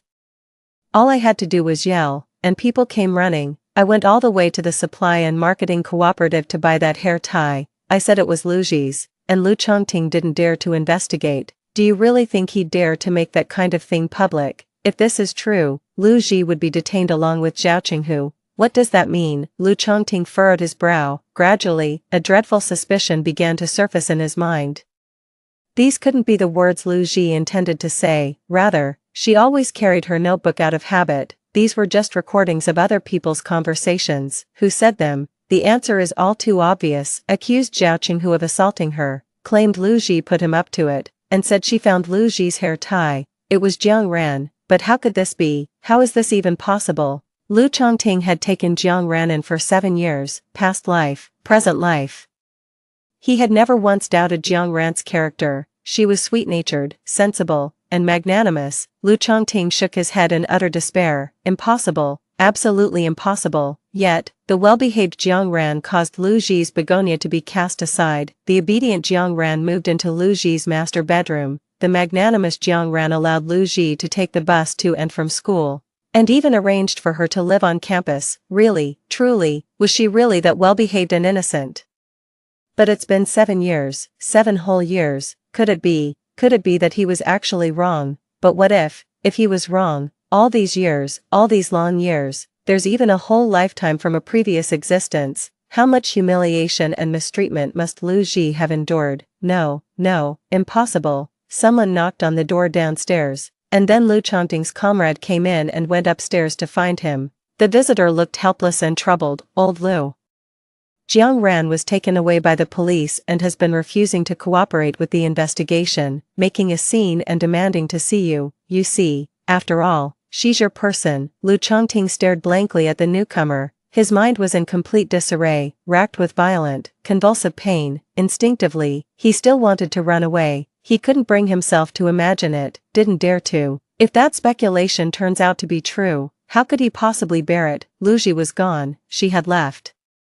Or perhaps even, he's never coming back. What if he'd truly wronged Lu Ji all these years? What if Jiang Ran had been deceiving him all along? He couldn't bear to think about it, just couldn't. But this time, there was no escaping it. His Aji, his own sister, was gone, and his future prospects were likely completely ruined. When he spoke, Lu Chongting's voice trembled so much it was almost inaudible. Help me. Look into a few things. Military personnel always get things done efficiently. Besides, there are many matters where the truth needs to be uncovered. Actually, it wasn't difficult from the very beginning. The truth is, Lu Chongting simply refused to investigate, both unwilling and disinclined. He only ever trusted what he saw with his own eyes and what he chose to believe. For 7 long years, it had always been this way. Late that night, his comrade brought over all the gathered documents. Zhao Qing, whose actions weren't serious enough to warrant a criminal conviction. After being detained for a few days, he's just been released. Lu Chongting's comrade-in-arms simply used a combination of pressure and persuasion, along with a small incentive. The man readily confessed that Jiang Ran had suddenly approached him first, asking him to cooperate in staging that scene outside the military compound. He was only detained for a few days, but Jiang Ran gave him a substantial sum of money. As for the hair tie and matters concerning Lu Ji, Zhao Qing, who knew nothing about them and had long forgotten who Lu Ji was, the comrade-in-arms then investigated and found the female classmate Jiang Ran interacted with most frequently at school. The parents, intimidated by the military personnel, immediately scolded their daughter harshly when they saw them show up at their door. The frightened girl spilled everything without hesitation, including everything she had seen and heard about Jiang Ran, how Jiang Ran had been feigning pollen allergies all these years, how she deliberately accidentally smashed Lu Ji's family portrait, how to deliberately provoke Lu Ji with words, get scalding water thrown at you by her, and then be pushed down the stairs. It took my comrade less than half a day to uncover all this. When I handed the information to Lu Chongting, even he was taken aback. You've seen your fair share of storms and turmoil. How could such childish tricks from a little girl fool you for so long? Poor Xiaoji. All these years. Lu Chongting took the documents, his pallid face completely drained of color. Jiang Ran, the woman he had sheltered, cared for, and trusted for 7 years, or perhaps I should say, it was Jiang Ran, the one person he had never doubted, not in this life nor the last. So it had been happening right under his nose all along. He had allowed his own sister to be hurt so many times, so brazenly, the very sister he had promised his parents, and himself, countless times that he would always protect. Now, only disappointment remains, and I'm leaving for good. Lu Chongting remembered again the last time he saw Lu Ji, downstairs at Lu Ji's dormitory. She hadn't actually been that resolute to begin with, having been siblings for nearly 20 years, he knew her all too well. I could see that fleeting moment of softness in her heart, her visible emotion, the words she held back. Perhaps she had considered saying goodbye to him, 11, or maybe even staying, but he told her, Jiang Ran will knock over your water glass. After all, you were the one who started it, he said. You were the one who started it, Aji, you were the one who started it. Don't do anything that foolish again. Jiang Ran knocked over Lu Ji's water cup. presenting him with irrefutable evidence as solid as a mountain, yet he still chose to believe Jiang Ran. In that moment, Lu Ji was left with nothing but despair, the brother who, through past lives and present, never once stood by her side, the brother no longer worthy of her slightest attachment or regret. So, she gave up. She couldn't even bring herself to say that final goodbye. The documents in her hands felt as heavy as lead. Lu Chongting's palm trembled uncontrollably until he could no longer bear it. Staggering unsteadily, hands trembling, the stack of documents slipped from his grasp, scattering and fluttering down. They spread across the floor. Beside him, his comrade sighed, "That child Xiaoji, she probably won't be coming back." Lu Chongting's head snapped up, his eyes filled with nothing but boundless terror and despair. Tears fell without warning, leaving an icy chill from head to toe. He rushed downstairs in urgent, limping strides. He was determined to confront Jiang Ran and settle the score. "I need to find Lu Ji again, to confess my wrongs, to apologize, and to make amends." His foot missed a step, and he tumbled down the stairs. Ignoring the pain, he staggered to his feet and rushed onward, but just as he burst into the front yard, he came to an abrupt halt. Too late, far too late, in this life. And in the last, that apology, he never got the chance to give it to her.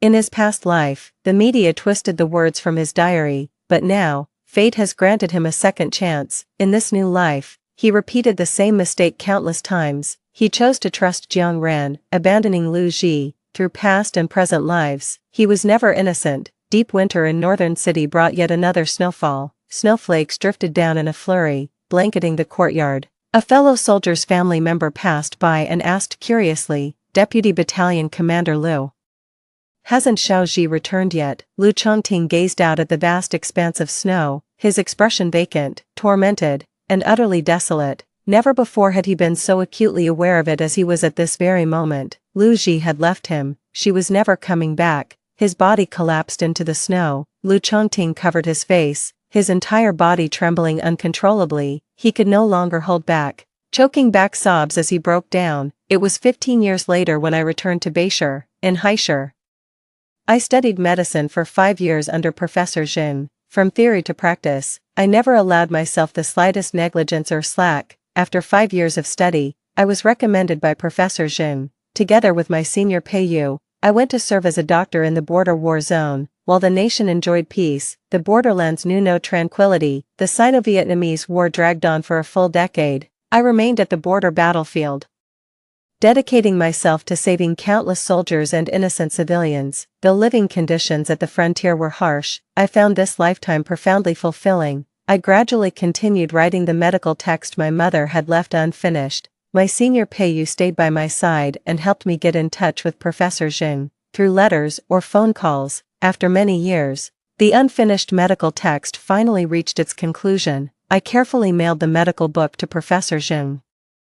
It was then passed through Professor Zhang's hands to the Medical Research Institute. A month later, I received a reply. Inside were a golden medal trophy and a handwritten letter of gratitude from the dean. The letter expressed profound gratitude and relief, while also mourning my parents who had sacrificed their lives for the nation. I imagined how overjoyed my parents would be if they could see all this from beyond the grave. Then, out of nowhere, another person came to mind. That night, the first snow of the deep winter fell along the border. I sat outside the tent watching the snow when Peiyu quietly approached and held an umbrella over me. I turned my head, watching him through the howling snowstorm. In my daze, it was as if I saw Lu Chongting's face. It suddenly struck me that I hadn't heard any news about Lu Chongting for far too long. Late at night, I lay in the tent while the snowstorm battered against the canvas. I had a dream, and for the first time, Lu Chongting appeared in it. In the dream, he had somehow injured one of his legs. He came hobbling toward me from afar and stopped me. His eyes were bloodshot and desolate, his voice trembling. "Ah Ji, have you forgotten your brother?" I pushed his hand away and jolted awake from the dream. Opening the tent flap, I gazed into the deep night at the endless falling snow. It was just a dream after all.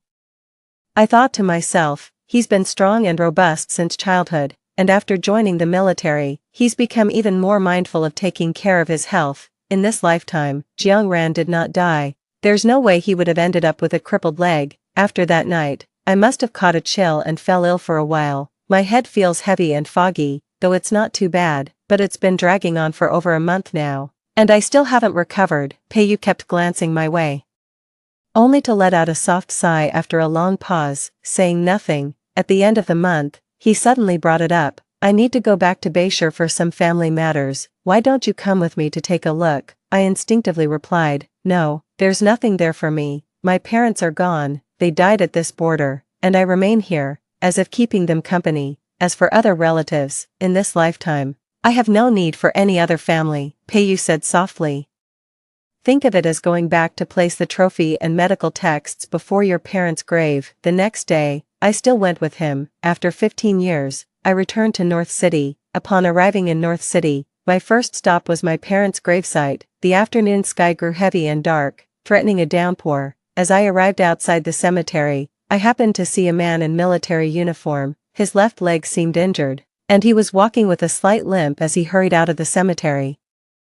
People with leg injuries generally shouldn't be out in the rain. I happened to have an umbrella with me just in case. After a moment's hesitation, I quickened my pace and approached him, asking, would you like this umbrella? The man abruptly halted his steps. The sky was dark, and with his military cap pulled low, he kept his head down. I couldn't make out his face clearly, but I saw his figure suddenly freeze in place. For a long moment, he abruptly lifted his gaze. 12.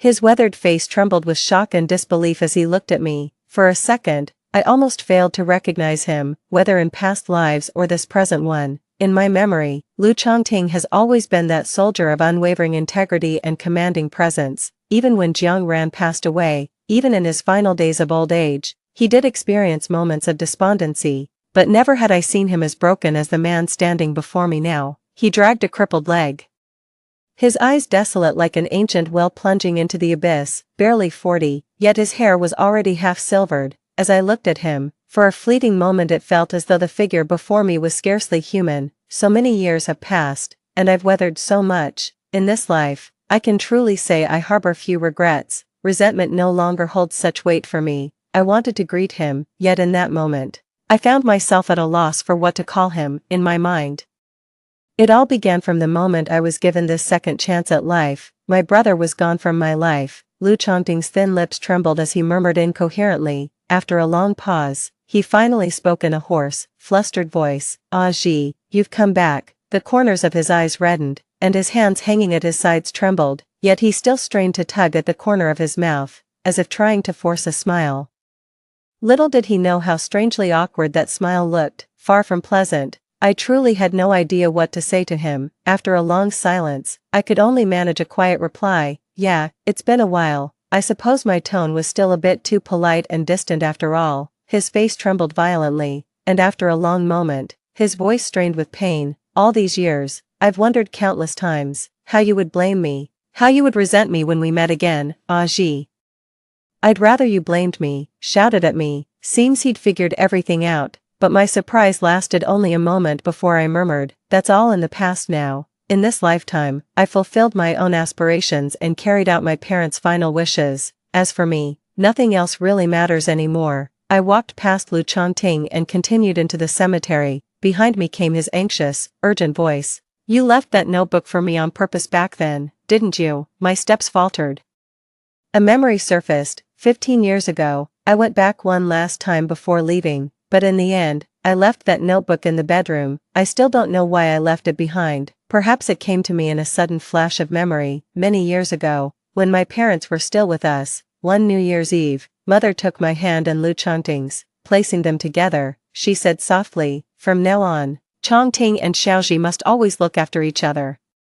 Perhaps it was the heavy snowfall in the northern market that day. I remember the snow-covered ground at dawn. The endless road he carried me on that seemed to stretch into eternity. Whether he believes me or not, that notebook I left behind was my final message to my parents. Behind me, Lu Chongting dragged his injured leg, trying to approach me once more, his voice trembling with urgency and panic, bordering on pleading. He spoke again. Ah Ji, you did feel a little reluctant to part with me back then, didn't you? Can we still? But I cut him off without hesitation. No, we can't. The bond we shared as siblings had already ended in our previous life. I stepped into the cemetery. Behind me came Lu Chongting's voice, thick with regret and despair. Ah Ji, I failed to take good care of you. I've let you down in so many ways. I'm truly sorry to you. and to your parents." I didn't respond, nor did I look back. Behind me, there seemed to be a muffled, choked sob, desperately held back. Perhaps it was just my imagination.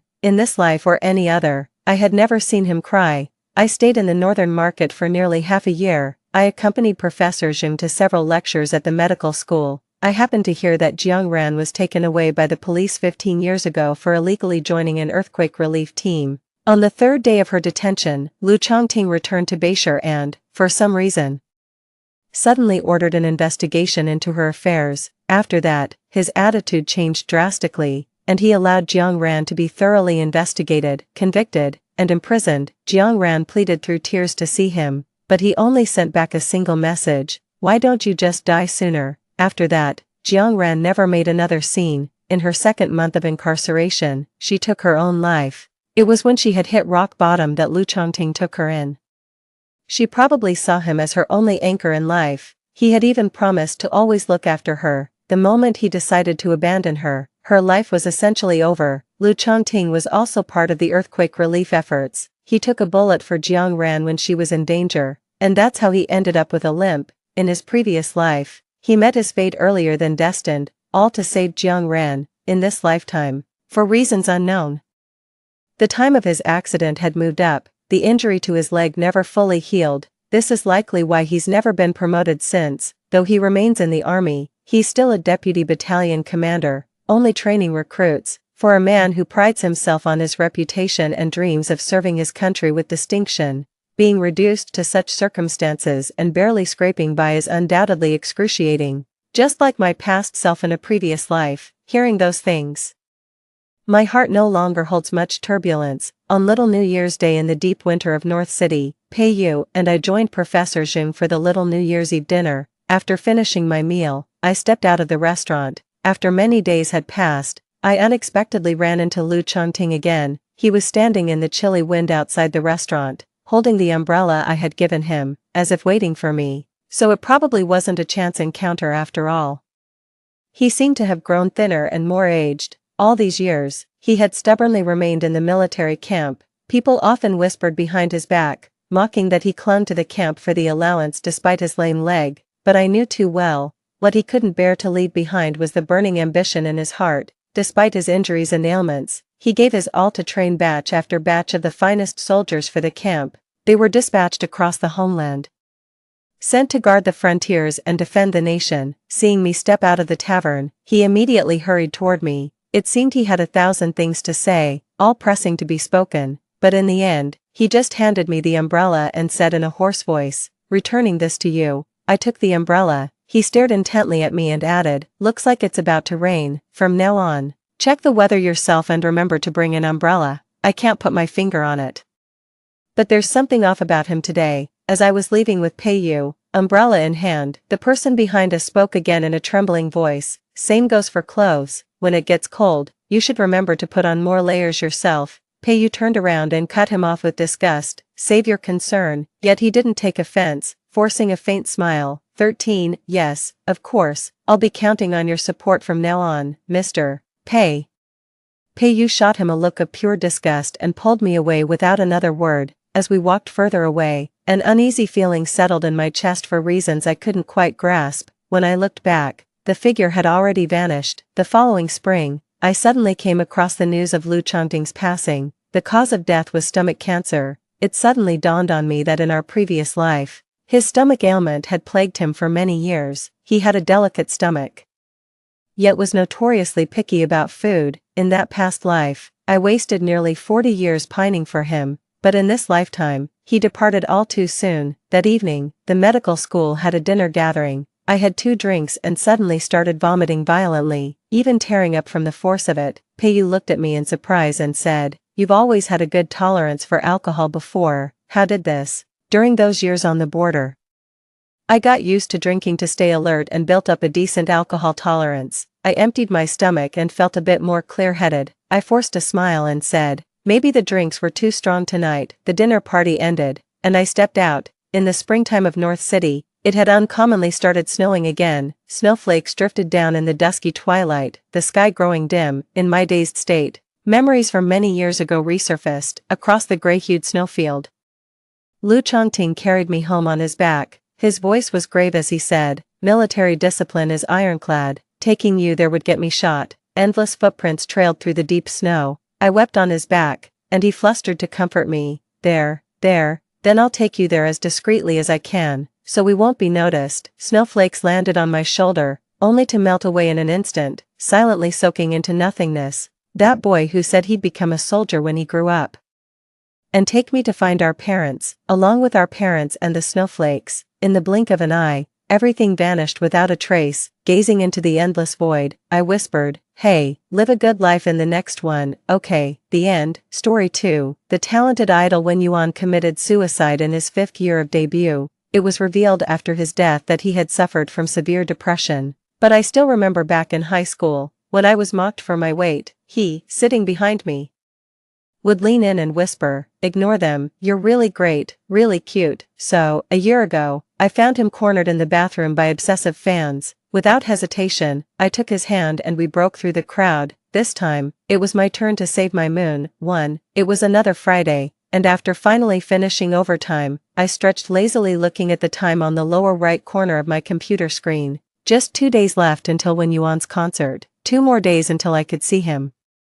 Feeling cheerful, I hummed a tune and shut down the computer. As I entered the elevator, I happened upon 2 female colleagues also leaving work. I instinctively stepped back to the corner and listened to them discuss Wen Yuan's new song and his upcoming concert. Then the conversation took a turn. "Did you see the incident with the obsessive fans yesterday?" "Yes, I saw it. Those obsessive fans are too much. I wonder how my Wen Yuan is doing." I heard that besides the driver, only Wen Yuan and his assistant were in the car. The fans chased them too closely, almost causing a series of accidents. The studio hasn't even released a statement yet. I hope it doesn't affect the concert the day after tomorrow. Those damn obsessive fans. If anything happens to my Wen Yuan, I won't let them off. Hearing this, I quickly opened Weibo and discovered that during the 2 days I spent working overtime for the concert, several trending searches related to Wen Yuan were at the top. Hashtag Wen Yuan obsessive fans, hashtag Wen Yuan car accident, hashtag Wen Yuan concert proceeding, hashtag. Clicking on it, I saw that many media outlets had posted surveillance footage. In the video, you could clearly see the obsessive fan's car closely following Wen Yuan's nanny van. Despite the van speeding up, it couldn't shake them off. And eventually, both vehicles collided at a traffic light. Frowning, I opened Wen Yuan's personal and studio's Weibo profiles, only to find that the last post was from 2 days ago. That meant since the incident, neither the studio nor Wen Yuan himself had responded, not even to reassure their safety. Knowing Wen Yuan and his team for years, this was not their usual style. A wave of unease rose within me. I entered a fan group, where fans were also asking about Wen Yuan's condition, but the usually active major fans were silent. Ding, the elevator reached the ground floor. As I stepped out, I opened the chat with a longtime fellow fan to ask if she knew any insider info when suddenly, the 2 women ahead looked at their phones and gasped. I instinctively looked up and heard unfamiliar terms from their mouths. Wen Yuan, suicide, concert cancelled. What were they talking about? I blankly lowered my head and opened the trending searches on Weibo, only to find it suddenly lagging, after countless refreshes. I finally clicked in, only to see the top search highlighted in red and bold, followed by the word breaking, hashtag Wen Yuan suicide hashtag. Almost instinctively, I clicked on the trending search and saw a video posted by a marketing account with millions of followers just minutes ago. In the video, an ambulance was parked outside a villa, surrounded by security and staff. I could even see Wen Yuan's manager leaning on an assistant, crying nearly to the point of fainting. The camera then shifted, and everyone saw a limp hand hanging from the stretcher, its slender frame and overly pale fingertips too familiar. These were the hands I knew so well. They had gently patted my head during my saddest times. They had also tenderly strummed guitar strings under the gaze of countless fans. Talented idol Wen Yuan was found to have committed suicide at his home early this morning, at the age of 23. Seeing the glaring age 23 in the text, my body suddenly lost all strength, and I collapsed to the ground in that instant. Passers-by immediately gathered around, asking if I was feeling unwell. Amid the chorus of kind concern, I bowed my head and covered my face, my cries escalating from a soft whimper to an outright breakdown. This wasn't supposed to happen. It shouldn't be this way. I was about to meet you. I was so close to seeing you. Just 2 more days. and I would have been at your concert. You were such a wonderful person, too, when Yuan and I were high school classmates. With his striking looks and musical talent, he was scouted by a talent agency in junior high and became a trainee. In our senior year of high school, his agency planned his debut, and to facilitate his upcoming schedule, he transferred to our school. During that brief period as classmates, we sat next to each other. At 18, overwhelmed by academic pressures, I habitually indulged in binge eating. Still in my developmental years, I quickly became the chubby kid in everyone's eyes. At that awkward and sensitive age, no matter how thick-skinned I was, the constant teasing about my weight by the boys in class eventually brought me to tears. Head down on the desk, while crying, I suddenly felt a gentle tap on my back with a pen cap. Leaning forward from the desk behind me, when Yuan whispered in my ear with a tender voice, "Ignore them," his hand softly patted my head, adding a slight weight, "You are really great, really cute." That single sentence redeemed 18-year-old me.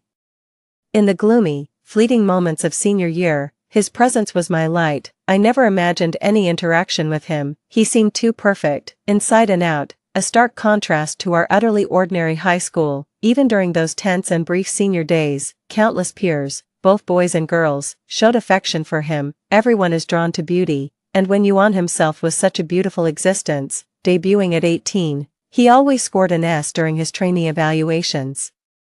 Hailed as an all-around trainee by the teachers, after debuting, he skyrocketed to fame, becoming the absolute center on stage, a king in the eyes of his fans. 5 years post-debut without a single scandal, flawless performances every time, a perfect idol, a genius icon. This young man, when Yuan, was once my unattainable moon, but now, he had taken his own life. That night, I lay in my cramped rental room, clutching my pillow and crying until I couldn't breathe. I couldn't accept that the wonderful Wen Yuan had killed himself. There had been no signs before this. Even at an event just 2 days prior, he interacted with his fans as usual, his tone gentle, reminding everyone to stay safe on their way home. He was always good-natured, even politely countering attacks from detractors with reasoned arguments, apologizing for causing a disturbance when trapped by obsessive fans in a restroom, and rejecting numerous confessions during high school sincerely and politely. Yet such a good person, it was revealed after his death, suffered from severe depression. "So, you weren't as happy as we thought, were you?" 3. When I opened my eyes again, I was met with blinding lights. I instinctively covered my eyes and grunted softly, only to hear my colleague Xiao Li gently reminding me, "Xia Ji, no dozing off, you're up next." "What?" I responded instinctively. Then fully opened my eyes to see the entire conference room looking my way. Seeing this, Xiao Li covered her face in dismay. "You're done for." Just as the leader was setting ambitious goals, interrupted by me, his face looked a bit unpleasant. "You're Xia from the budget department, right? What's the matter? Do you have any suggestions to make?" I almost instinctively wanted to say no, but a glance at the projector in front of me showed the conspicuous words April 2022 monthly meeting. But it's clearly 2023 now. Facing the displeased look from the leader, I blankly looked around at my colleagues in the meeting room. The person sitting opposite me, wasn't it Xiao Xiao who resigned half a year ago? Looking again at the computer screen in front of me, it displayed April 8, 2022. So, have I traveled back to a year ago? "Xia Ji, what are you daydreaming about?" "The leader is waiting for your response." Xiao Li next to me poked me impatiently as I hadn't spoken for a while. Creak. As I suddenly stood up, the chair under me made a noise, and the leader's face grew even more displeased. But then, "Sorry, leader, I just remembered I have an urgent matter. Let's end the meeting here for today." After saying this, I didn't even take my computer. I just grabbed my phone, turned around, and dashed out of the meeting room. To hell with this crappy job, I'm off to save my moon. I still remember this day last year. I sat in the meeting room for 3 hours, listening to the leader's grand promises while secretly scrolling through Weibo. As the meeting was about to end, as the leader's speech concluded, I stumbled upon that trending search, #WenYuan apology hashtag. It was a day all Wen Yuan's fans remember. The popular idol Wen Yuan was cornered in a mall bathroom by overzealous fans, and due to the mall's large crowd, it almost caused an accident. Later, it was only with the arrival of Wen Yuan's manager, the police, and mall security that the chaos was finally averted. But in the end, it was Wen Yuan, who had been trapped in the bathroom for 3 hours, who came out to apologize. At this moment, There were still a few hours left before Wen Yuan would post that apology tweet in my previous life, which means, right now, Wen Yuan is being cornered in the bathroom by fans in that mall. And that mall is just a street away from my office building. Is this fate? God, I dashed all the way. I still remember that night, lying in my bed in the rental, feeling wronged for Wen Yuan while watching videos of the incident. I remembered the location of that restroom, on the third-floor corner of the mall. As the mall was close to our company, I often went there for meals with colleagues, so now, I sprinted to the third floor of the mall. Seeing the restroom door already surrounded by a bustling crowd, some loudly calling Wen Yuan's name, "Everyone, move aside," I shouted, grabbing a mop by the restroom door. Good, it was still wet. Like a warrior, I charged through, the mop clearing my path as people cried out, "What splashed on my face? Ah, my new white dress, why the rush? Are you racing to reincarnate?" Until I reached the restroom door. People finally realized what was happening. Nobody move, I swung the mop around. And the crowd took a few steps back. After all, it was a restroom mop, who knows what it had been used for. Seeing this, I hummed in satisfaction, turned to the tightly closed restroom door, and no longer caring about appearances, I called out, "Hello, do you need help?" There were a few seconds of silence from the other side, then, accompanied by the sound of unlocking, the tightly shut restroom door cracked open. I seized the opportunity and squeezed in. Bang, I quickly shut the door, blocking out the noisy crowd outside. Then, raising my head, I came face to face with Wen Yuan. It had been a long time since we last met. Back when I graduated from high school, it had been 5 years since I last saw him, yet the Wen Yuan standing before me still bore the youthful appearance I remembered so well. Dressed in a crisp white shirt, he was on a private trip, complete with a hat and a mask, without any styling. His bangs simply fell across his forehead, looking fresh and well-behaved. He seemed quite surprised as he watched me burst in, his eyes widening slightly. This is the men's restroom. Damn, I had forgotten that. No time to explain, I said, grabbing a mop with one hand and seizing his right hand with the other. Ignoring the astonishment on his face, I spoke earnestly and quickly. Come with me, I'm here to save you. I've thought about that phrase countless times since, each time cringing at my own words. Where did I get the confidence to utter such a cheesy line? And what made me think Wen Yuan would believe me? But, incredibly, he did believe me. Okay, he replied, not even asking why, simply clasping my hand in return. The moment our eyes met and I saw the trust in his gaze, a surge of excitement overwhelmed me. The next second, amid a flurry of noise, I kicked open the restroom door, and then, under the watchful eyes of everyone outside, I led Wen Yuan, hand in hand. Breaking through the crowd, I thought to myself, if fate has given me a second chance, this time, it's my turn to save you. Outside the restroom, the obsessed fans were stunned for a brief 2 seconds before they quickly followed. I was running at the pace I usually reserve for clocking in each morning, dragging Wen Yuan by the hand. As we passed an elevator, the door happened to open. I quickly rushed in, pressed the button for the first floor, then dashed out again, taking Wen Yuan into a nearby emergency exit and running upwards. I had been to this mall many times before. The emergency exit was hidden and not easy to find unless one was familiar with it. By the time the fans reached it, the elevator door had already closed, even though they took the adjacent elevator at top speed. By the time they reached the first floor, Wen Yuan was nowhere to be seen. By then, they probably thought they had lost him, but who could have guessed that Wen Yuan and I were actually taking a different route? The mall wasn't very tall, and soon Wen Yuan and I had run all the way to the rooftop. It was April, and the sunlight on the rooftop was just right, neither too warm nor too dry. It wasn't until we stopped that I realized I had returned to a year ago. At this very moment, the genius idol Wen Yuan, who hadn't yet committed suicide a year ago, was the one I had dragged all the way to the rooftop. Realizing this, I suddenly became nervous. What should I do? How could I explain that I wasn't some weirdo or an obsessive fan, but just a regular person who had traveled back in time a year to save his crush? Wait, fundamentally speaking, is traveling back a year even ordinary? So, let me explain. I let go of his hand, turned around awkwardly, and began to stammer out that I had simply seen something wrong and acted. But as I looked up, I met Wen Yuan's gaze. Having been dragged all the way up here, he had pulled off his mask, breathing slightly heavily. As our eyes met, there was neither panic nor anger. He simply looked at me, nodded, and said softly, "Yes, I'm listening." I was afraid that my intensity had scared him, that he was only pretending to be submissive out of fear of what I might do to him, so I immediately dropped the mop I was holding, kicking it far away while I stutteringly explained, "No, I mean, it's just that I couldn't stand by and do nothing, couldn't stand by, no. I'm really not some crazy fan, you're not." I felt like crying but had no tears.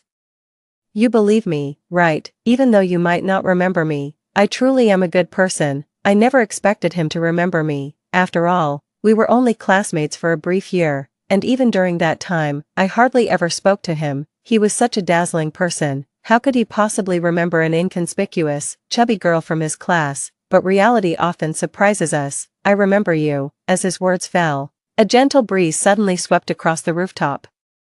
I stared blankly at Wen Yuan in front of me. The wind of April brushed past his brows, lifting the hair on his forehead. His eyes curved as he looked at me, the corners of his lips slightly raised in a tender expression that was almost too gentle. "Just like back then," he softly said in a gentle tone. How could I forget? The one who sat in front of me during the first semester of senior year, Xia Ji, long time no see. Tears almost instantly filled my eyes.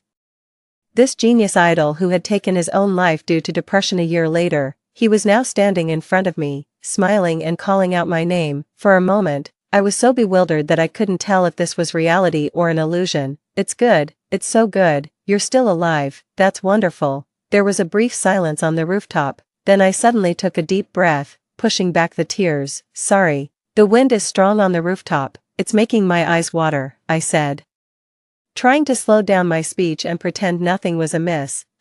Speaking of which, it's been a long time since we last saw each other after graduating from high school, hasn't it? How have you been lately?" I asked, my voice trembling slightly with the last few words. "How have you been?" "Wen Yuan, over the past year, why did you choose to end your life a year later? Why did you suffer from severe depression? Why choose to end it all alone before a concert?" I had so many questions to ask him, but in the end, I could only lightly ask that one. "How have you been?" Wen Yuan paused for a second when I asked. Then, he casually averted his gaze, the smile fading from his face. "It's been okay," he said quietly, "but what really counts is okay, more than anyone."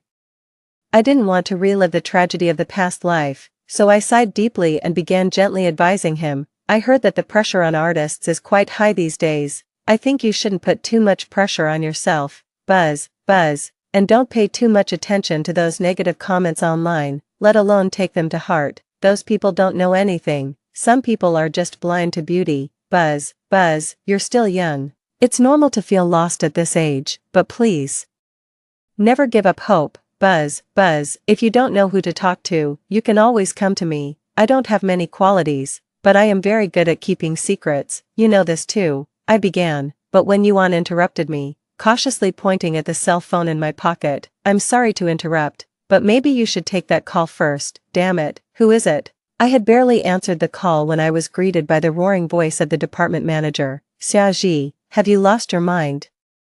How dare you say that in front of the leaders during the meeting? Where are you now? Come back to the meeting immediately. Stay calm, don't get angry. Getting sick from anger helps no one." After mentally calming myself, I took a deep breath and said, "Come back to the meeting. Are you out of your mind? No way, spending 3 hours on a simple presentation. No wonder he's still just a director at his age. He'll never make it to top leadership. They pay me just 3,000. And they expect me to treat him like a god. You get what you pay for. I can't stand this class for another day. Someone else can take my place. I'm going to resign tomorrow." With those final words, I hung up and blocked the number in one swift motion. This terrible company. I started interning here in my senior year of college, and after nearly 2 years, my salary hadn't increased at all. I was better off having quit a year ago. With a snort, I put down my phone, then, looking up, I caught Wen Yuan's shocked gaze. "Xia Ji, I had no idea you were so bold." Cough, just occasionally. I coughed awkwardly, embarrassedly lowering my head and mumbling in a small voice. "That's how you deal with idiots. Damn, I hope Wen Yuan doesn't think I'm two-faced." I couldn't hold it back for long. Then, a soft chuckle sounded beside my ear, followed by Wen Yuan bursting into hearty laughter. I stared as he laughed carelessly in front of me, holding his stomach, bending over as if what I had just said was the funniest thing in the world. "Wen Yuan, what's going on?" He wasn't like this before. Could this be the early signs of depression? I was wondering whether to suggest he see a doctor.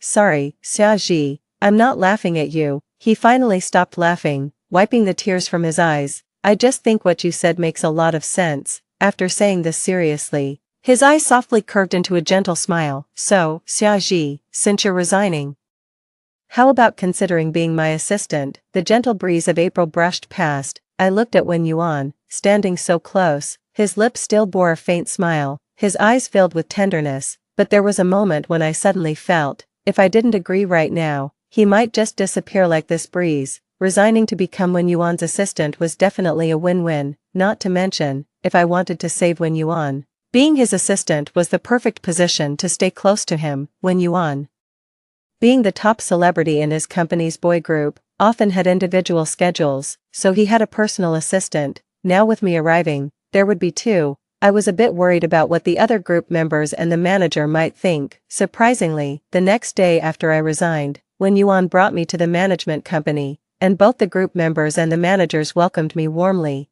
Wen Yuan's group consisted of 4 people, and almost all the group's popularity was driven by him alone. So wherever there was a stage, Wen Yuan is definitely the center stage superstar. Before I arrived, I wondered if, in such a group with stark disparities in status, the other members might resent Wen Yuan, but as it turned out, upon my arrival, I found myself encircled by the other 3 members, all buzzing with gossip about my relationship with Wen Yuan. I instinctively looked towards Wen Yuan for help, only to see him being called away by his manager. Don't worry.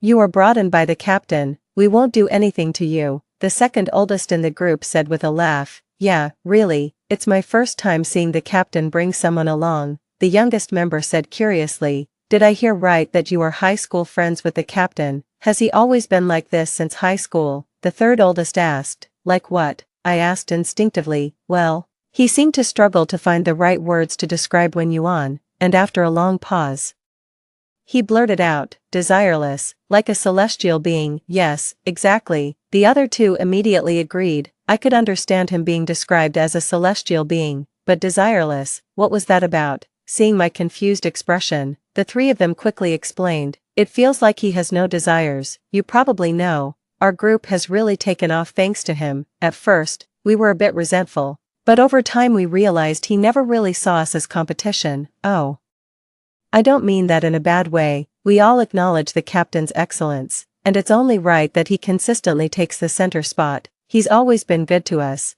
never arrogant or complacent, as if it's just the way things should be, but still, it always feels like. The third oldest hesitated again. Finally, unable to bear it, the youngest added, it feels like he could do without us. As if he doesn't care who his teammates are, even though he stands with us. He always seems so distant. As soon as this was said, the other 2 nodded in agreement. Watching their expressions, I couldn't help but laugh. Wen Yuan, you really do have 3 great teammates, but despite all this, you still like him a lot, right? At this question, the 3 of them blushed a bit but didn't hesitate to reply. Of course, such an incredible leader, I could boast about him for a lifetime. I must have done many good deeds in my past life to be in the same group as the captain in this life. Not going to lie, every time I go to the temple to pray, I ask the Buddha to ensure our captain's career goes smoothly. Whoa, dude, that's too much, praying for the captain and not including us. Is that the point? I watched the 3 bicker, suddenly realizing that the average age of the group must be around 20, they are still kids, at 23 years old in a previous life and 22 now. I didn't even realize that I was barely older than them. 2 years of grinding in the workforce had left my heart colder than a fishmonger's knife at a supermarket. Soon after, Wen Yuan and the manager returned. The manager holding my employment contract. Are you signing this now? I was still in disbelief when it was time to sign the contract. Is there something about the salary and benefits that dissatisfies you? The manager asked kindly, while Wen Yuan also looked over. No, not at all. I'll sign right away. Who could be unhappy with a 5-figure salary? If it weren't for all the people around, I'd have asked Wen Yuan if he was inflating my value. Do I really deserve this? But then again, I thought, I am someone who traveled back in time from a year in the future, about to save Wen Yuan who would otherwise end his life. How could I not be worth it? I was so worth it. Without any hesitation, I signed my name with a flourish. Seeing this, Wen Yuan chuckled, then pulled out his phone. Let's add each other on WeChat then, I'll send you my address and the door lock code later. Sure. Completely off guard, I happily opened the QR code scanner. With a beep, I suddenly realized something. Wait, maybe you should scam me instead. The next second, Wen Yuan was already staring at my phone screen, frozen. On the WeChat page, it showed that we were already friends. Looking further up to the notes section, there was a moon icon. 8. It turns out we were already friends. Seeing this, Wen Yuan was only stunned for a brief 2 seconds. Then, as if he had seen nothing, he put away his phone and gave me a slight smile. You can just message me directly then, I nodded hastily, trying to cover my tracks. I suddenly remembered we added each other after graduating from high school, but there were so many people adding you at the time, you probably forgot to update my note. Hearing this, Wen Yuan just smiled and said nothing more. That afternoon, Wen Yuan had a solo shooting task, and I went with him along with another assistant, Xiao Song. Getting into the car, Xiao Song sat in the passenger seat, while Wen Yuan and I sat in the back, stealing a glance at Wen Yuan, who was catching up on sleep next to me. I quickly looked away, only then realizing I felt a bit nervous. During our school days, I had a brief moment alone with Wen Yuan. It was during a lunch break, right after the bell rang, and all the students rushed to the cafeteria to grab food, leaving only me behind. Back then, I was afraid to go to the cafeteria because there had been an instance where a classmate mocked me for eating a lot despite being overweight. I took out the bread I bought that morning from my desk drawer to serve as my lunch. Just as I was about to stand up to get some water, I suddenly heard faint breathing. That's when I remembered, Wen Yuan was still in the classroom. At that time, Wen Yuan was already preparing for his debut, and having just finished an overnight shoot that morning, he didn't go to the cafeteria but was napping on his desk. In May, even the air carried a hint of early summer restlessness. Wen Yuan, dressed in a white school uniform shirt, lay on his desk, his face half hidden in sleep. I carefully turned around, separated by a desk, and unconsciously slowed my breathing, silently watching him for a long time, until a cloud drifted across the sun, and a beam of light shone through the window. The eyelashes of Wen Yuan, lying on the desk, trembled, and his eyebrows furrowed. At that moment, as if under some spell, I instinctively reached out to block the light. The light filtered through my palm, casting a shadow on his face. In his sleep, Wen Yuan's brows slowly relaxed. Watching this scene, my cheeks felt slightly warm. The empty classroom, the quiet corridors of the teaching building, the distant sounds of the soccer team practicing on the field outside, and between the two ends of a desk, the rapid beating of my heart and the prolonged breaths. The May sunlight shone on the back of my hand, carrying a hint of heat. Summer was quietly arriving. Just then, there was a goal on the field, suddenly sparking a burst of cheers. Like a startled rabbit, I was about to withdraw my hand, when Wen Yuan, who had been lying with his eyes tightly shut, suddenly opened them. At that moment, I even held my breath. Wen Yuan raised his head, his eyes still slightly bewildered from sleep, and the other half of his face marked with a red imprint from lying down. He looked at me blankly. He glanced at my hand shielding him from the sunlight, then looked at me and slowly blinked his eyes. It seemed that he was still groggy from just waking up. Ah, Xiaoji, classmate. My lips moved slightly, and a myriad of excuses flashed through my mind, but my body reacted quicker, stiffly retracting the hand that blocked the light and extending the other. Bread, would you like some? What am I even saying? If I was merely flustered before, now I was utterly embarrassed. Who is Wen Yuan? He's a future superstar about to debut. Would someone like him care for a strawberry bread from the snack stand that costs 5 yuan? I almost wanted to chop off these presumptuous hands of mine, my mind racing to explain that my actions were just a momentary lapse, but I wasn't quicker than Wen Yuan. Ah, thank you. He seemed to have finally woken up, instinctively taking the piece of bread from my hands. Then, under my nervously suffocating gaze, he glanced at the strawberry design on the packaging and suddenly chuckled softly. His voice was still a bit hoarse from just waking up, yet it remained gentle. Classmate Xiaoji, how did you know I was just getting hungry? At his words, my face turned red, and I stuttered without being able to speak a word. You see, he's just that kind of person. He had already seen through everything, yet he didn't make me feel embarrassed. The next morning when I arrived at the classroom, there was a beautifully wrapped box in my drawer. Inside was a limited edition strawberry mousse from a high-end bakery. Beside it was a greeting card. I thought you might like this cake. Thank you. The bread was delicious. I instinctively turned my head and saw Wen Yuan at the back desk surrounded by people. From the greetings and farewells of the classmates, I then realized that this was Wen Yuan's last day at school. Soon, he would debut. After today, I would no longer see him at school. As if sensing my gaze, Wen Yuan, amidst the crowd, suddenly looked towards me. Our eyes met, and he smiled gently at me. Without a word of goodbye or any unnecessary greetings, this boy named Wen Yuan, from that day on, became the moon I could look at but could never reach. 9. The afternoon shooting went smoothly. Considering I was a newcomer, Wen Yuan had arranged for Xiaosong to handle most tasks, and I just needed to stand by and watch over things. However, for some reason, after Wen Yuan was ready and went off to shoot, the looks from the staff around me were odd, making me even more uncomfortable. It wasn't until Xiaosong rushed back from getting Wen Yuan's coffee, not minding that he had spilled some on his hand. Xiaoji, you need to check Weibo, you and brother Wen are trending. What? Upon hearing this, I instinctively pulled out my phone and opened Weibo, only to realize that some things are unavoidable, no matter what, except this time, I was trending a day later than in my previous life, and I was included in the trend as well. Hashtag Wen Yuan blocked by Sasiang's in restroom hashtag. Sure enough, it was the video from yesterday's incident that had been leaked. Due to the suddenness of my rebirth, I had been focused solely on rescuing Wen Yuan, completely forgetting that my face would also be exposed to the public. No wonder the staff had been giving me strange looks.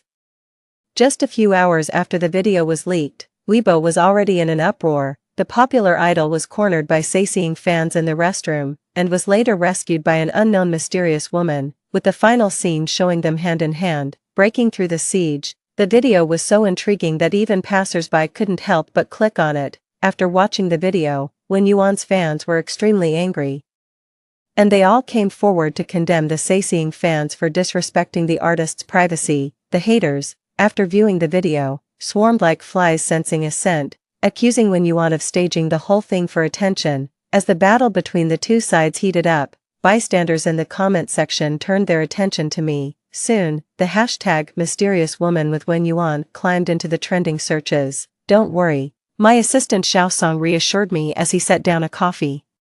Manager Zhou called me earlier. Wen Yuan had anticipated this surge of attention. He had already discussed it with Manager Zhou before signing the contract this morning. We'll just say you are the new assistant, and you were there to pick him up because Wen Yuan had a private schedule yesterday. Since you're new to the public eye, the PR department will minimize the impact on you. Later, Wen Yuan's main account will issue an apology on Weibo. Once everyone focuses on him, they'll soon forget about you. That explained everything. That's why Wen Yuan had a long talk with the manager this morning, why the manager signed the contract with me so swiftly, and why a newbie like me could start running schedules with Wen Yuan right off the bat. Everything was orchestrated by Wen Yuan on my behalf. What about Wen Yuan? I looked up at Xiaosong. Why does Wen Yuan have to apologize when it was the Sasiang fans who cornered him in the restroom? It was the same in the past.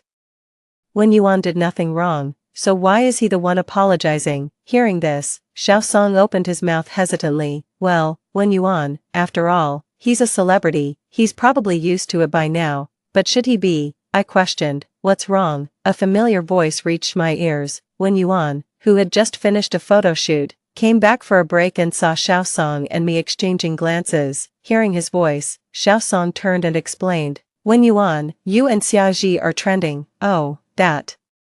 Wen Yuan replied, having already discussed it with Manager Zhou. Then he turned to me. I'm sorry, Xiaoji, for the trouble. I've spoken to Manager Zhou about drawing the public's attention to myself. Why should you apologize? I interrupted, suddenly feeling angry. What do these trolls know? They're just venting their frustrations online because their lives are unhappy. It's not your fault, so why should you apologize? The more I spoke, the angrier I got. We should fight back.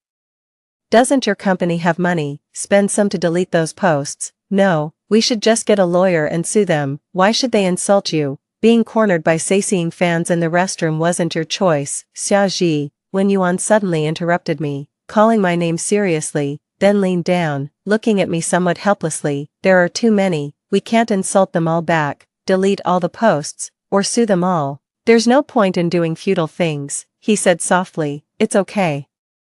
Xiaoji, looking into his eyes, I suddenly felt a bit aggrieved. why do you still sound so gentle even when saying things like this? So, I looked up defiantly at Wen Yuan. I won't. Wen Yuan was taken aback. We just looked at each other, at an impasse, until a staff member came to call him to continue the shoot. He muttered a soft apology. Then with his head bowed he took a step back and turned to re-enter the photography studio. But why are you the one apologizing? I lowered my eyes to my phone screen, biting my lip in frustration as I read through the malicious comments from trolls. Not me. When Wen Yuan took a break again, he saw me furiously typing away at my phone, passionately clashing with the trolls online. Xiao Song whispered to Wen Yuan when he returned, she's been at it for a while. She even got banned and switched accounts several times. Hearing this, Wen Yuan looked over in surprise. I met his gaze with a snort and continued to fiercely engage with the trolls. Stubborn Wen Yuan, I'm not listening to you. You might be patient, but I can't stand others talking about you like that. I'll give them a piece of my mind. Out of the corner of my eye, I saw Wen Yuan whisper something to Xiao Song, who suddenly left. I pretended not to notice and kept on fervently battling the trolls. I unleashed all my skills, silencing the trolls, even gaining fame among Wen Yuan's fans for my fiery defense. It wasn't until Wen Yuan finally finished his shoot and came back to remove his makeup, when I faced him again, the anger inside me had nearly dissipated. Still, I sat there awkwardly, not speaking to him. Wen Yuan sat down right next to me, and the makeup artist approached to remove his makeup. As he closed his eyes, I cautiously glanced at him, but soon after, Xiao Song returned, and I quickly looked back down at my phone.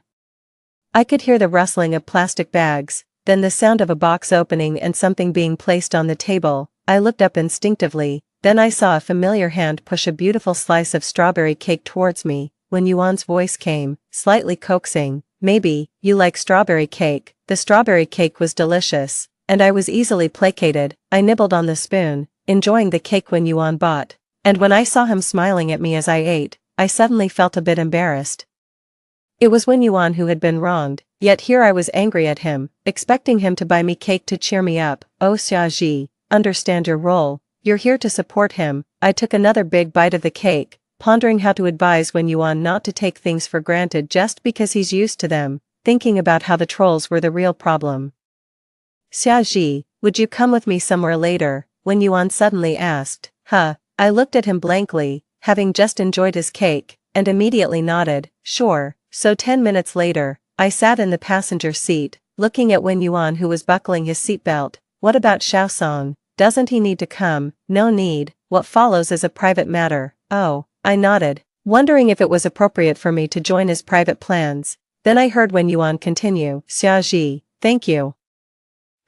I was a bit slow to respond, staring at him blankly. Would you be disappointed in me? He asked, turning to look at me with a gentle smile. Would you think that I'm not as good as you imagined? How could I? I instinctively argued, but looking into his eyes, I fell silent. Where should I begin? Should I start from when I was 18, from the hand that gently patted my head, and from the words, you're really good, really cute? Or should I start from that early summer afternoon, when a boy and I were just separated by a desk, and I instinctively reached out to block the light for him, and he thanked me as he took my strawberry bread? With my eyes cast down, I whispered, in my heart, you are very good. Upon hearing this, Wen Yuan softly chuckled. But Xiaoji, I am not a god, he said, somewhat helplessly yet half seriously. I too make compromises, follow rules, and do whatever it takes to climb higher. They're right, actually.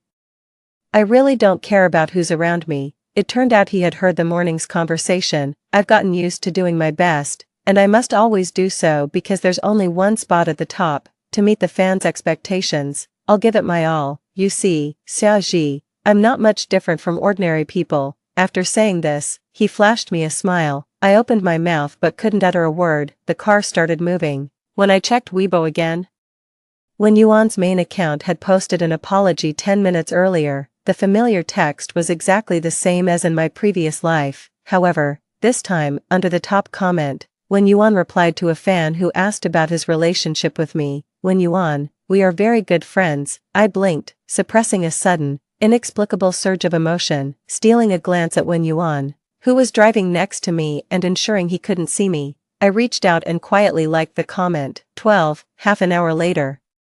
The car slowly stopped. I stared at the hospital building in front of me, still somewhat dazed. Turning my head, I saw Wen Yuan skillfully pulling out a hat and mask and handed me one as well. Let's get out. I want to introduce you to someone. Minutes later, standing in front of a hospital bed, I gazed at the frail figure inside and suddenly thought of several things, like why Wen Yuan, who was always a top student, chose to drop out and debut just before the college entrance examination.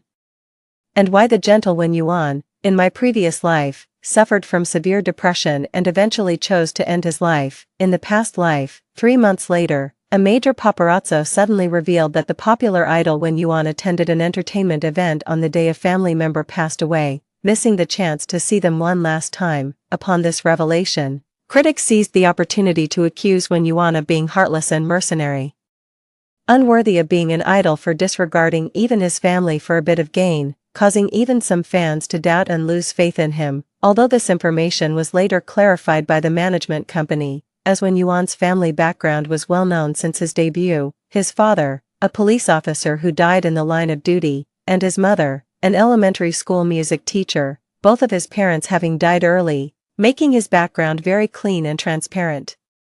I had once thought it was just a rumor, until the person next to me called out her name. Wen Yi. The girl in the bed turned around, showing a face that bore a slight resemblance to Wen Yuan. Brother, she smiled and called out to Wen Yuan, then looked at me with a puzzled gaze. Is this sister the good friend you mentioned? Congenital heart disease. Counting back, she was born the year Wen Yuan's father died in the line of duty. She was a posthumous child. Suddenly, this thought popped into my head. So that's how it is. That's the reason. That's why Wen Yuan dropped out of school to debut right before the college entrance exams. That's why in my previous life, there was that paparazzi leak. That's why, ultimately, Wen Yuan suffered from depression and chose to end his life, because his full-blooded younger sister would die 3 months later. Hello, I spoke with some difficulty, looking at this beautiful little angel in front of me, and with all my strength, managed a smile. My name is Xia Ji, I'm your brother's friend. Congenital heart disease, in severe cases, can prevent one from living to adulthood, and the cost of treatment, including a heart transplant, is no small sum. That's probably why Wen Yuan gave up on his exams and chose to debut. A police father who died early in the line of duty, a mother who was a primary school music teacher with a modest income, and a young sister suffering from congenital heart disease.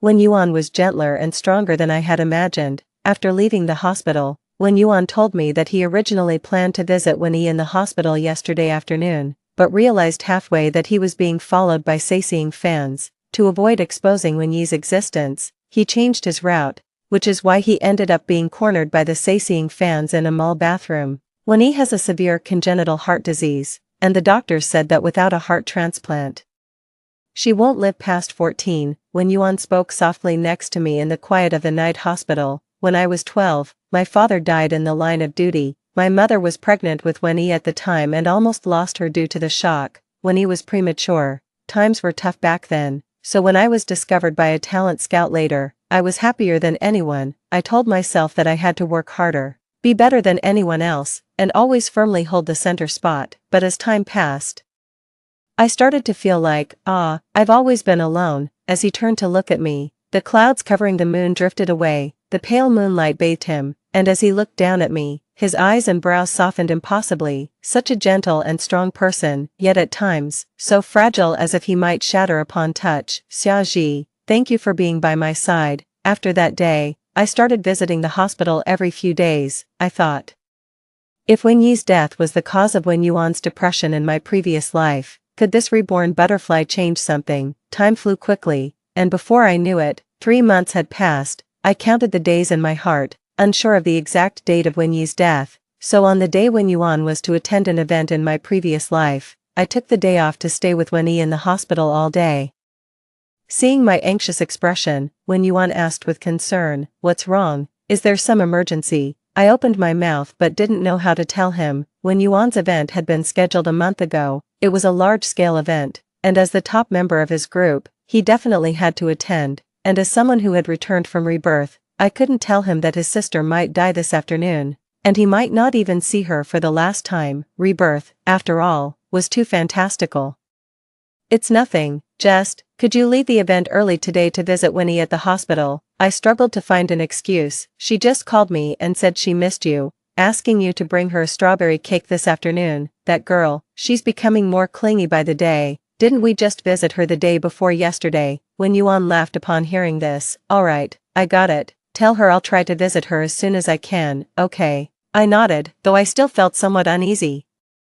When we got to the hospital, Wen Yi was eagerly pulling me to watch a live broadcast of an event. The little one is a loyal fan of Wen Yuan's, commenting and speculating with me about what outfit her brother would wear this time. Wen Yuan's band was the last to perform, and checking the time, I figured there was still a while to go. Midway through, the 4-drip Wen Yi was on was almost done, so I went out to call a nurse to change it. But in just those few short seconds, when I returned, Wen Yi was suddenly missing from her hospital bed. My heart sank instantly, and while pulling out my phone to call Wen Yuan, I turned and ran out to search for her. Wen Yuan's mother was busy with a full day of classes, so I was the only one accompanying her at the hospital. After the call connected, I listened to the ringing tone, hoping Wen Yuan would pick up quickly as I started to tear up. I searched the entire hospital floor, but Wen Yi was nowhere to be found. My unease peaked at that moment.